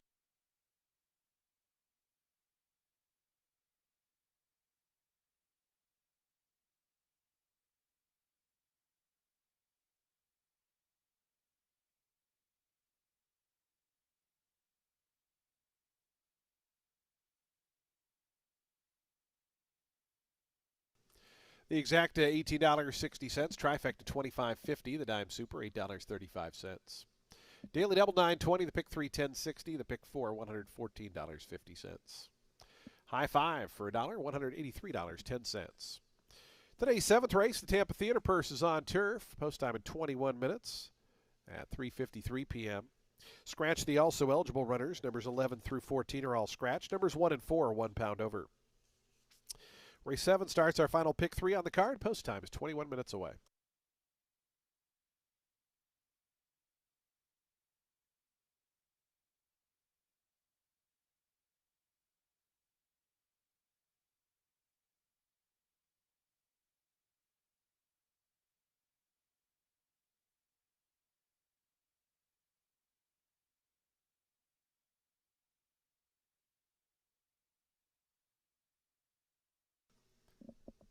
In the winner's circle, our featured group for the 6th race, the Safety Harbor Spa and Resort Group. We're happy to welcome members of the Safety Harbor Spa and Resort joining us here at Tampa Bay Downs. A warm welcome to our featured group. Also, the mayor of Safety Harbor, Margot Flynn, in the winner's circle.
Race 7 is a main 16 for 3-year-old filly set at a mile on the turf. The number 1, Annie Way, she's making a first off the claim for Jan Arnett. On debut, she stumbled badly out of the gate as the post-time favorite, and that left her trailing double-digit lengths back of the field. She also had no real pace at which to run. So the fact that she rallied into that slow pace and made up so much ground, but then she went wide off the turn. She still got up for 5th after all that. I think it makes her worth another look. Solid pedigree, obviously, by Caravaggio out of an English Channel mare. So she's going to be my top pick. Where did you go? Yep. All right. I really did. Yeah, I mean, I'd literally just be saying the exact same thing that she just said. So yeah, we're both. It was visually impressive. Yeah, and she was favored in that. The only time I ever take a look at odds is if it's an 11-horse field and you're first out and you're 8-5, so you're well meant. And then I can understand why she was well meant with based on what Ren said. I mean, it was a couple of strides out of the gate. She actually broke okay, and a couple of strides out of the gate, things got really bad for her with a bad stumble. And then she was, a million lengths back, it felt like. So for her to split that field, maybe even a little better than that, yeah, she showed talent. I put her on top. Okay, my second pick is the number 7, Yep. Miami Style. She'll be your favorite. In here for Joe Orsino.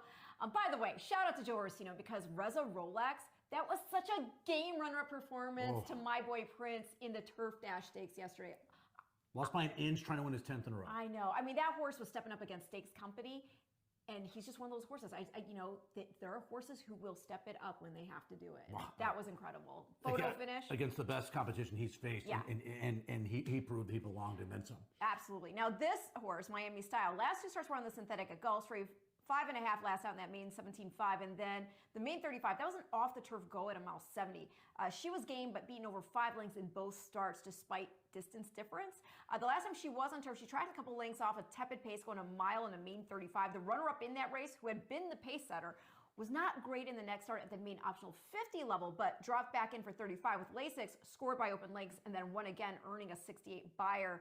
That was in an optional start at 35, did it by 3.5 lengths. So this would not only be the lowest Miami Style has ever run for now, but only the second time running for a claim while on turf specifically. And she's now also second time Lasix while stretching back to 2 turns, and you've got Sammy Marin aboard. Well, white sport coat in Miami Style could be a heck of a double Could be. in race 6-7. We should let the audience know that the also eligible is all scratched in this race because the 13 and 14 would have been your top 2 choices in this race had they stay in. So that that's why we're not picking them. They're not running in this race. So the one on top for me. You mentioned Miami Style, who I also put second. And I put Lost Kitty. I did too. We have the third. exact same top 3. Yeah, I mean, I think a lot of people are. It's maybe different orders, but I think everyone's going to use these 3 probably. Seeing that same debut as Annie Way. And I thought she had some the problems were legitimate.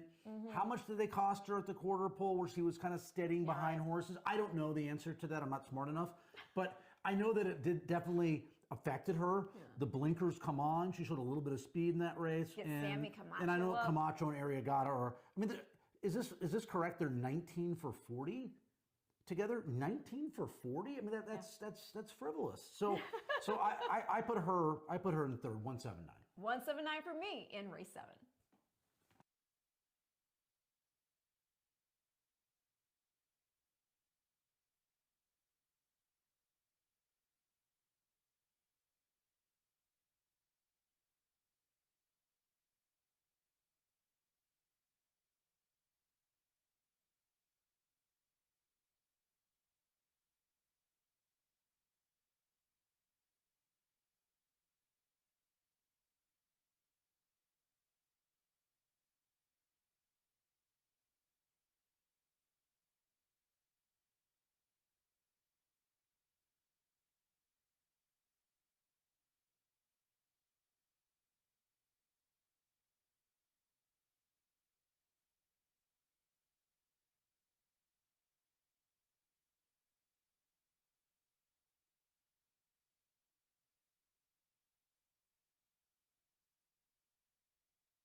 The horses on the track post sprinting for today's seventh race, the Tampa Theater Purse.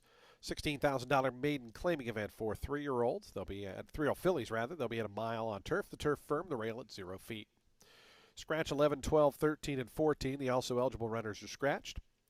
Number 1, Anyway, is 1 pound over. Number 4, Fulanita, 1 pound over.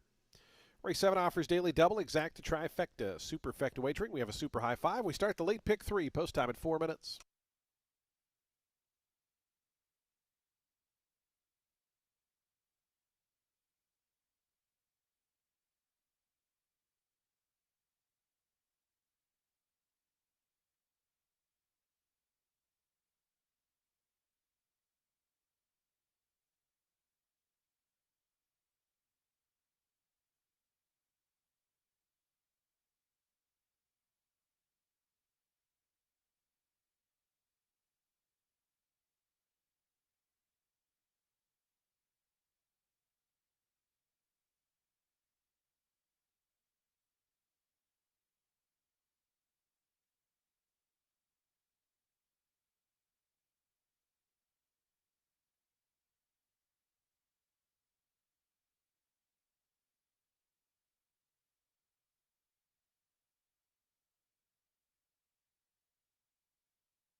Two minutes to post time. The horses making their way toward the starting gate. Today's seventh race field, the Tampa Theater Purse in 2 minutes.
Approaching the gate, 1 minute.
The horses have reached the gate. It's post time. They're lining up now for today's 7th race, the Tampa Theater Purse.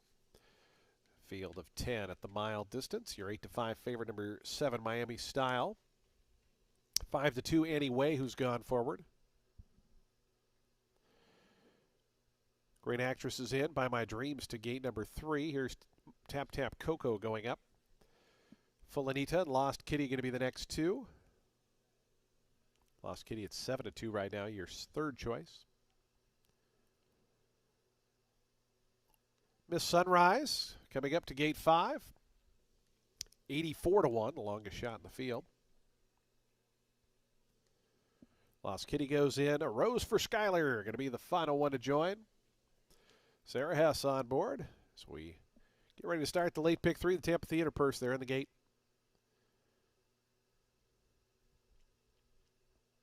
And the race is on. Miss Sunrise got bobbled around at the start there, along with Full Anita. By My Dream set hard for early speed, but quicker Tap Tap Coco. And from the outside, A Rose for Skyler. And those two are the two that are going to go on as they lead us by the wire the first time around. A Rose for Skyler, a neck in front of Tap Tap Coco. And they go an honest pace up top. They're 2.5 clear of By My Dreams, who's away in the 3rd position. Full Anita's after that. Down at the fence goes Annie Way, who's 5th. Then comes Great Actress 6th. In between horses, Rego Rules. Miami Style goes around that one. Lost Kitty and Miss Sunrise, the two at the back. So they have just over 5 furlongs to go. 23.48 seconds as Sarah Hess wanted that lead with A Rose for Skyler. Has it by a length and a half. Shifting to the outside now is Tap Tap Coco from 2nd. They're 4.5 clear. By My Dreams, who's a lone wolf trip in the 3rd position. So another 3 then back to Annie Way, who gets a good trip 4th. In behind that then comes Miami Style. So the two favorites have worked out together. They're now 4th and 5th. Down to the inside, Great Actress, Full Anita. 3 more to Rego Rules. Miss Sunrise. Lost Kitty's at the back and being pushed along far, far back.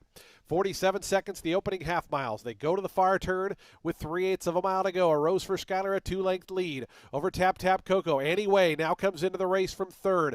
Dropping out there was By My Dreams, Miami Style. Great Actress starting to rally up there, 4th and 5th now as A Rose for Skyler just in front of Tap Tap Coco. Annie Way going to look for a seam in the 2 path and comes right through between horses to come up and grab the lead. Annie Way now takes off a length and a half in front of Great Actress, who's a fresh challenge from 2nd. Miami Style stalled out a bit just in behind them as they have a final 16th to go. Anyway, Great Actress, these two coming by the 16th pole. Great Actress trying to slip through inside of Anyway, Great Actress, they hit the wire together. Photo finish. That was very, very tight. It was another zip code back to Miami Style. They were probably 13 or 14 ahead. And then Tap Tap Coco, Rose for Skyler, photo 4th and 5th.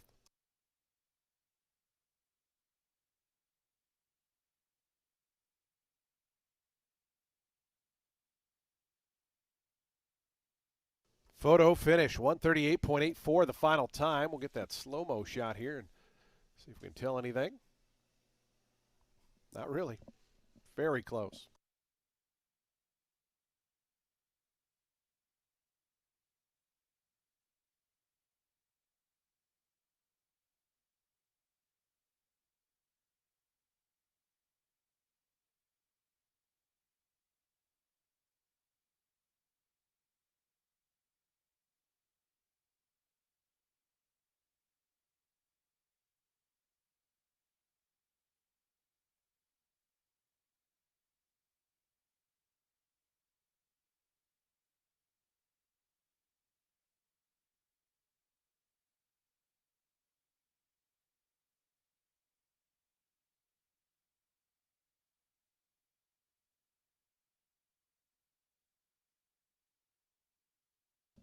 Photo.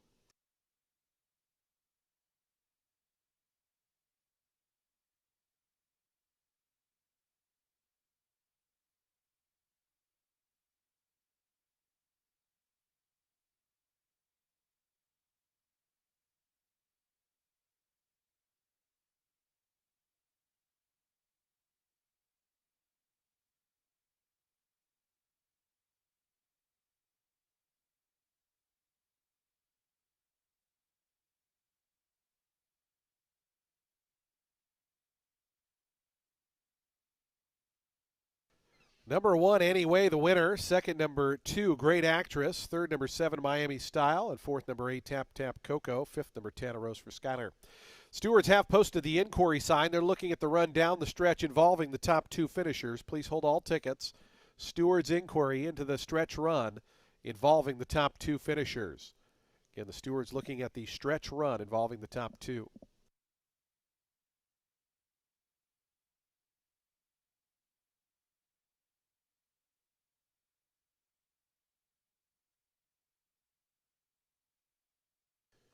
Again, the stewards inquiry here into the top 2 finishers. They're in the red cap there anyway, and Great Actress they're shifting to the inside in the white cap. So that's who they're looking at.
Get a stewards inquiry into the home stretch run of today's 7th race. Looking at the top 2 finishers there, number 1 and 2.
Ladies and gentlemen, we are going to have a disqualification. The stewards ruling for interference in the home stretch. Number 1, Annie Way, has been disqualified from first and placed second behind the number 2, Great Actress. Again, stewards ruling for that interference at or around the 16th pole where the chute and the main stretch meet up. The number 1 has been disqualified from first and placed second. The new order of finish will be 2-1-7-8. Results now posted. Again, a disqualification. The new order of finish 2-1-7-8. Stewards ruling interference late in the home stretch. And the new winner, number 2, Great Actress. Great Actress to the winner's circle. She's a 3-year-old bay filly by Mendelssohn out of Hollywood Heiress. Was bred in Kentucky by George Gregorian. Cross Sabres Farm, the winning owners. Marcus Vitale, the winning trainer. Marcos Meneses aboard for the winning ride. Great Actress put up to first here in today's 7th race. We will have the replays coming up of the interference and the steward's decision to make a disqualification. That'll be coming up here after prices. Results are official. $7.60 on the win for Great Actress. The exacta $13.50. Trifecta $11.45. The dime superfecta $27.62. The exacta 2-1 $13.50. The trifecta $11.45. Daily double $15.40. Pick 3 $21.10. Nobody had the super high 5, so we're going to carry over $3,198 to the upcoming 8th race. In the winner's circle, happy to welcome our featured group for the 7th race, the Tampa Theater Group. Tampa Theater located downtown as we celebrate our 100-year anniversary with many other century-old groups and companies here in the Tampa area. One of the great ones, the Tampa Theater. Went and saw a movie there 2 weeks ago. It's fantastic. The Tampa Theater are proud sponsors of today's 7th race. Race 8 in 16 minutes. Just 16 minutes to post time for race 8.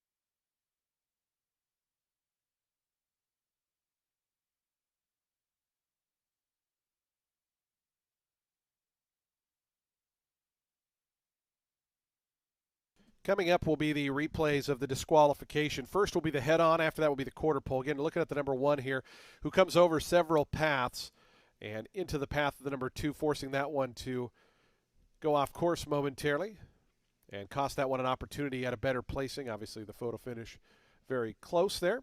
So the steward's ruling that interference enough to warrant the disqualification. Coming up now, the quarter pole shot. Again, you'll see the number 1 under the right-handing urge in there. Will make a path, move over several paths into the way of the 2, forcing that one to take up sharply and cost that horse an opportunity at a better placing, thus the disqualification. Race 8 in 14 minutes.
On to the track for today's eighth race, the Dunedin Golf Club purse. $100,000 allowance optional claiming event for 4-year-olds and upward. They'll be at 7 furlongs on that fast main track. Field of 8 set to go here. Number 2 is plus 2 pounds. Race 8 offers daily double, exacta, trifecta, superfecta, and super high 5 wagering. They'll be at the post in just 5 minutes. 5 minutes to post time.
Two minutes to post time. The Dunedin Golf Club purse, 2 minutes.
Approaching the starting gate, 1 minute.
And the horses have reached the gate. It's post time. They're lining up for today's 8th race, starting a late double.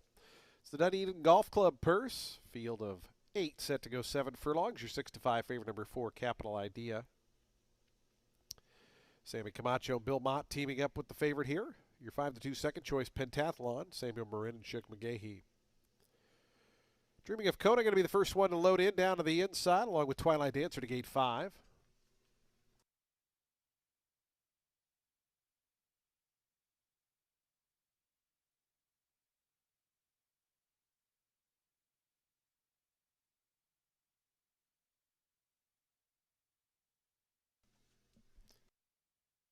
The belief in this living's gone in. Here's Life is Precious. Mr. Penny Pincher's gone forward. The final two going to be Capital Idea, and Kozaris will be all set for his start. Today's 8th race, the late double, the Dunedin Golf Club purse. Kozaris, Sonny Leone to the outside draw. Going in. They're in the gate. And the race is on. Good level start. Dreaming of Kona toward the inside. Mr. Penny Pincher was out quickly. Twilight Dancer and Pentathlon right there in the early going. And from the far outside, Kozaris. It's Mr. Penny Pincher just in front after a furlong. Kozaris keeping that one company on the outside. Down to the inside, Dreaming of Kona. Those three, the top three. Length and a half more back to Pentathlon. Twilight Dancer races to his inside. It's 3 more then. Back to Capital Idea, who's racing in 6th. The two at the back early on, Life is Precious and A Belief in This Living. They're about 9 or 10 lengths front to back with a half mile to go, and that wind at their back, 22.13 seconds. Mr. Penny Pincher, an honest quarter mile. So they run to the far turn. Mr. Penny Pincher 2 in front now of Dreaming of Kona in the second position. Out wide Kozaris. Twilight Dancer scrapes paint from the inside 4, 3.5 off the top. Pentathlon, all black colors, wheels toward the outside, starts to get in gear. Is up to 4th on the outside after a 44.27 opening half mile.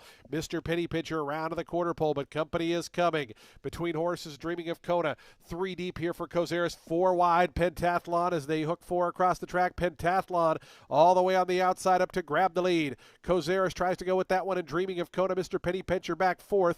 Down the outside trying to get a move on is Capital Idea, but a final 16 to go. Pentathlon going clear late. Samuel Marin and Pentathlon pouring it on late, looking good down the stretch. Pentathlon geared down by 5 in the end. Second was close. It might have been Capital Idea getting up over Kozaris. Then came Dreaming of Kona, who was 4th.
6 in a photo.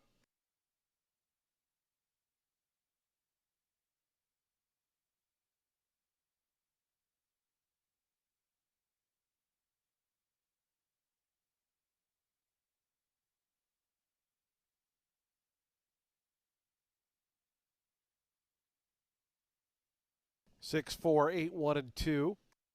121.69 the final time.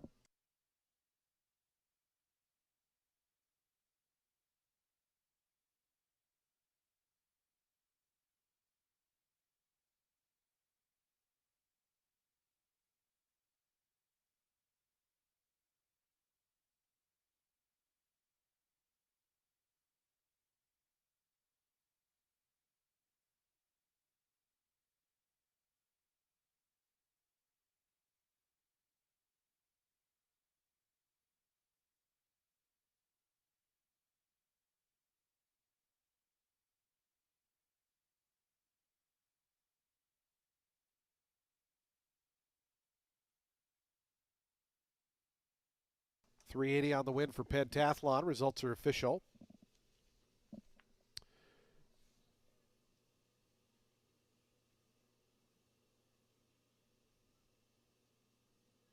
Pentathlon, a 5-year-old chestnut horse by Speightstown out of Parade, was bred in Kentucky by Phipps Stable.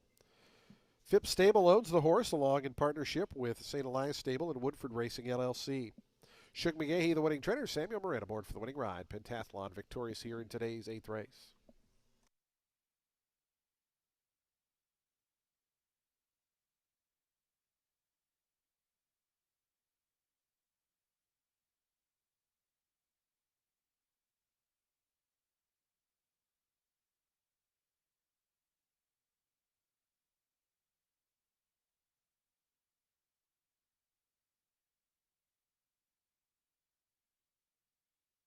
Prices on the board. The exact 470, trifecta $20.15, dime super $19.98. Daily double 1060, the pick 3 1440, and the high five $1,943.50. Today's 9th and final race is coming up in 23 minutes. We're back on the turf course. Scratch the also eligible runners 11 through 13. A field of 10 set to go. Race 9 in 23 minutes.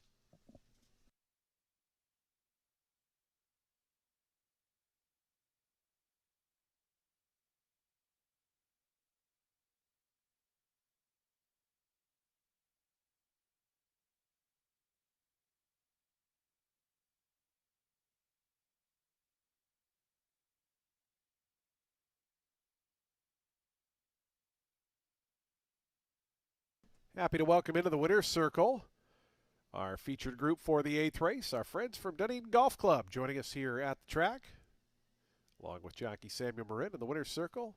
Dunedin Golf Club, our sponsors of today's 8th race. A warm welcome to Tampa Bay Downs.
Race 9 closes out today's card with a 16 claimer for 4-year-olds and up, set at a mile on the turf. The number 3, Bring Me a Check. Yeah, I know, I'm eating chalk here. In for Darian Rodriguez. A win at the level here, followed up by just a 3/4 length defeat and a 25-star allowance to eldest son. Certainly commands respect, I think. As is the fact that this boy had won two previous turf starts before that. One of them over an optional 20-star 12 field, and he's got a lot of back class beyond that as well. Drop back in for 16. I think he just looks way too tough. Yeah, when I see a mile race and they would go 21 and 3, 45, when I go to the chart to see how the race was won, I'm thinking the horse that won the race was going to be way back early on.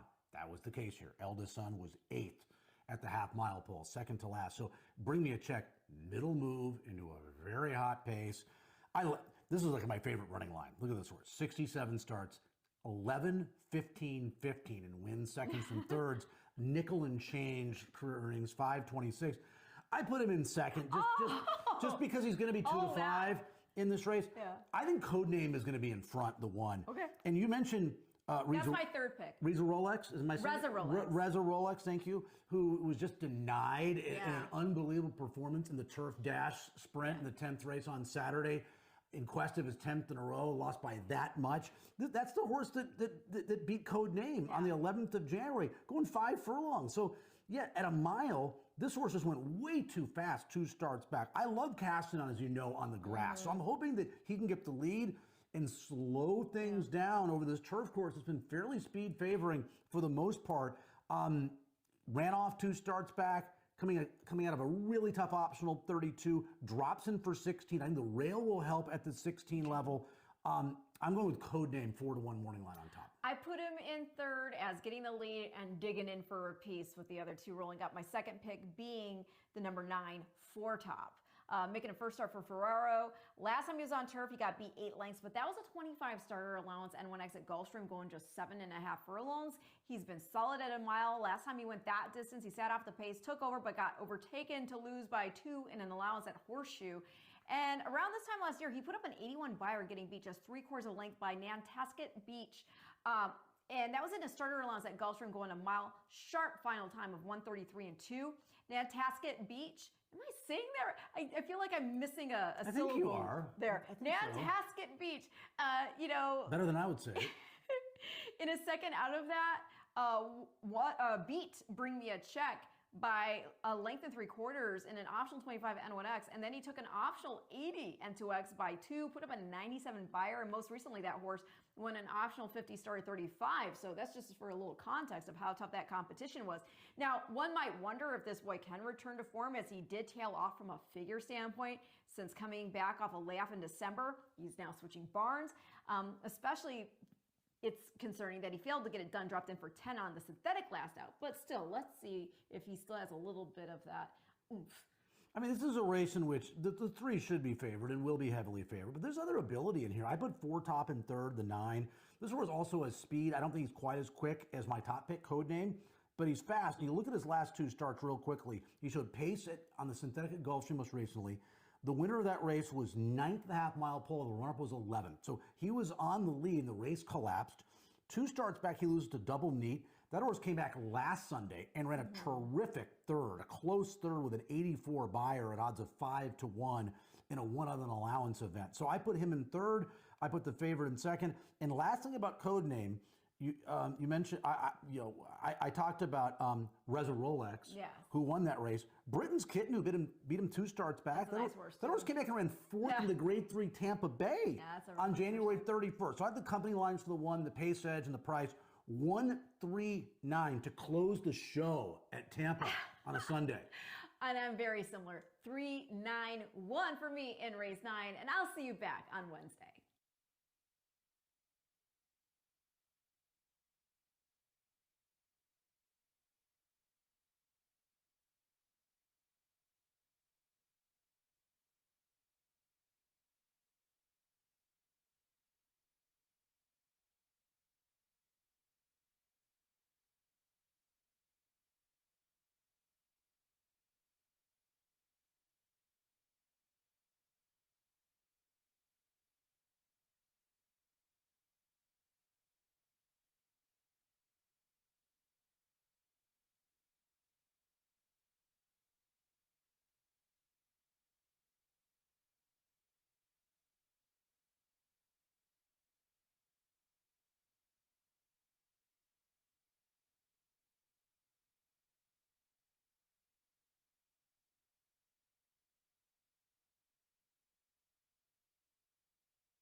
The horses onto the track, postprinting for today's ninth and finals. We wrap up day number 47 of the season here at Tampa Bay Downs.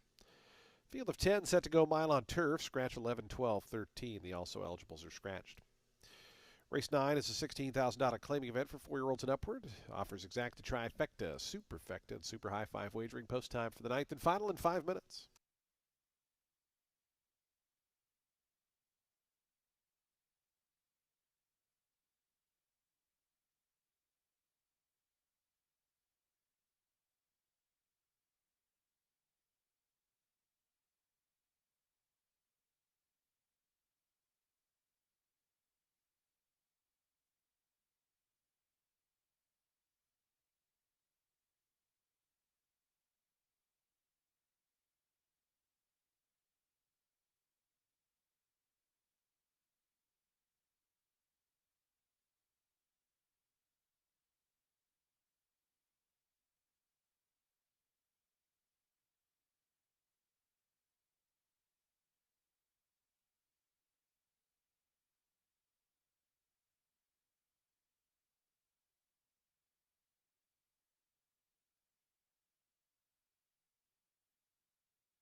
Two minutes to post time, 2 minutes.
The horse is onto the track, onto the turf course for today's ninth and final 2 minutes to post.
Approaching the gate.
Horses have reached the gate. It's post time. They're lining up now for today's ninth and final as we close out day 47 of the season. Back at it Wednesday, Friday, Saturday, Sunday next week. Field of 10 here in the finale. A mile, your big favorite here, 4 to 5. Bring me a check right at that morning line. 5 to 2, number 1, Code Name. Then it's out to 6 to 1 for the 7. That's Prince of Ayrshire.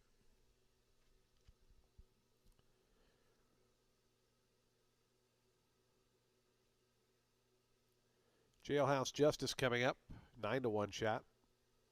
Remberton to gate 5. The final two going to be Four Top and Consultant. We'll be all set to close the show here on day 47 of the season. A little over the halfway mark now for this 2025-2026 season.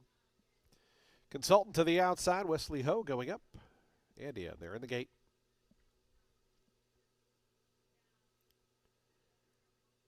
And the race is on. Good start for Code Name from the inside. Bring me a check. So the two favorites both got away well, and Keise's going to join them on the front end as they bend into the stretch for the first time. Cutting the corner, Remberton now moves up into 4th. Then comes Four Top, Consultant there 5th and 6th. Two more back to Prince of Ayrshire in the red and white colors. Orange Cap, who races in 7th. It's another length then back to a lineup of 3. Old Flag in it for the love and Jailhouse Justice, those 3 at the back. Old Flag just had some big trouble at the back going into that turn. As up front, Code Name, Jesus Castanon. They cut the corner. They go in front by 2.5 to Ann Keise's. The favorite, Bring Me a Check, down to that one's inside. They're a joint second, but they're about 3 now behind this leader up top. It's a length more back to Consultant. 4 tops between horses. Down to the inside comes Remberton. Then it's a bit of a gap. 4 more back to Prince of Ayrshire. Jailhouse Justice races in 8th. The 2 at the back are in it for the love and the troubled Old Flag. So they have 3.5 furlongs to go in the finale. 46.10 seconds, the opening half-mile time for Code Name, who goes to the 3/8 pull, still holding on to that 2.5 length advantage. Bring Me a Check puts a nose into the second spot, and Keise's pushed along 3rd. Remberton stays down toward the fence in 4th. Four Top still in that tough spot between horses. Out wide is Consultant. Prince of Ayrshire trying to launch, but has some traffic trouble there. As up front, Code Name still the leader. It's Code Name around to the top of the stretch, a length in front. On the outside, Bring Me a Check. So the two favorites 1-2. Remberton stays toward the fence. Prince of Ayrshire sees some daylight. Orange Cap between horses has a bit of a run. Code Name, Bring Me a Check. Prince of Ayrshire going to look to split the two of them as they have a final 16th to go. Here comes Prince of Ayrshire trying to come on through. Prince of Ayrshire on the outside. Bring Me a Check. Prince of Ayrshire. Bring Me a Check. Prince of Ayrshire gets the win here at 8 to 1. Bring Me a Check was second. Code Name third. Remberton, Jailhouse Justice, and Old Flag after that.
7-3, 1-5, and 8. 7-3, 1-5, 8, the unofficial order. 8-1 winner, Prince of Ayrshire.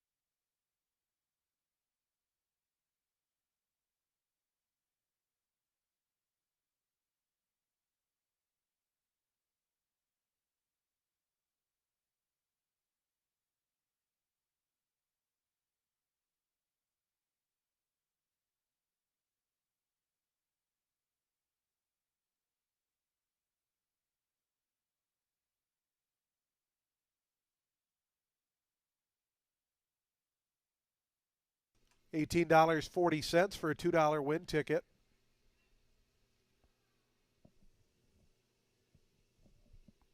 Prince of Ayrshire, official winner, wins for the 8th time in his career, goes over $150,000 in career earnings with this victory.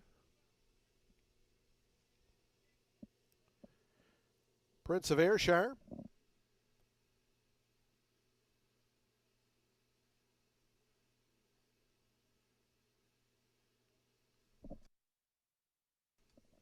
Prince of Ayrshire, a 6-year-old chestnut gelding by English Channel out of Cocoa Pop, was bred in Kentucky by Calumet Farm. Bruno Shigadance, the winning owner. Aldana Spieth, the winning trainer. Scott Spieth aboard for the winning ride. Prince of Ayrshire victorious here in today's 9th and final.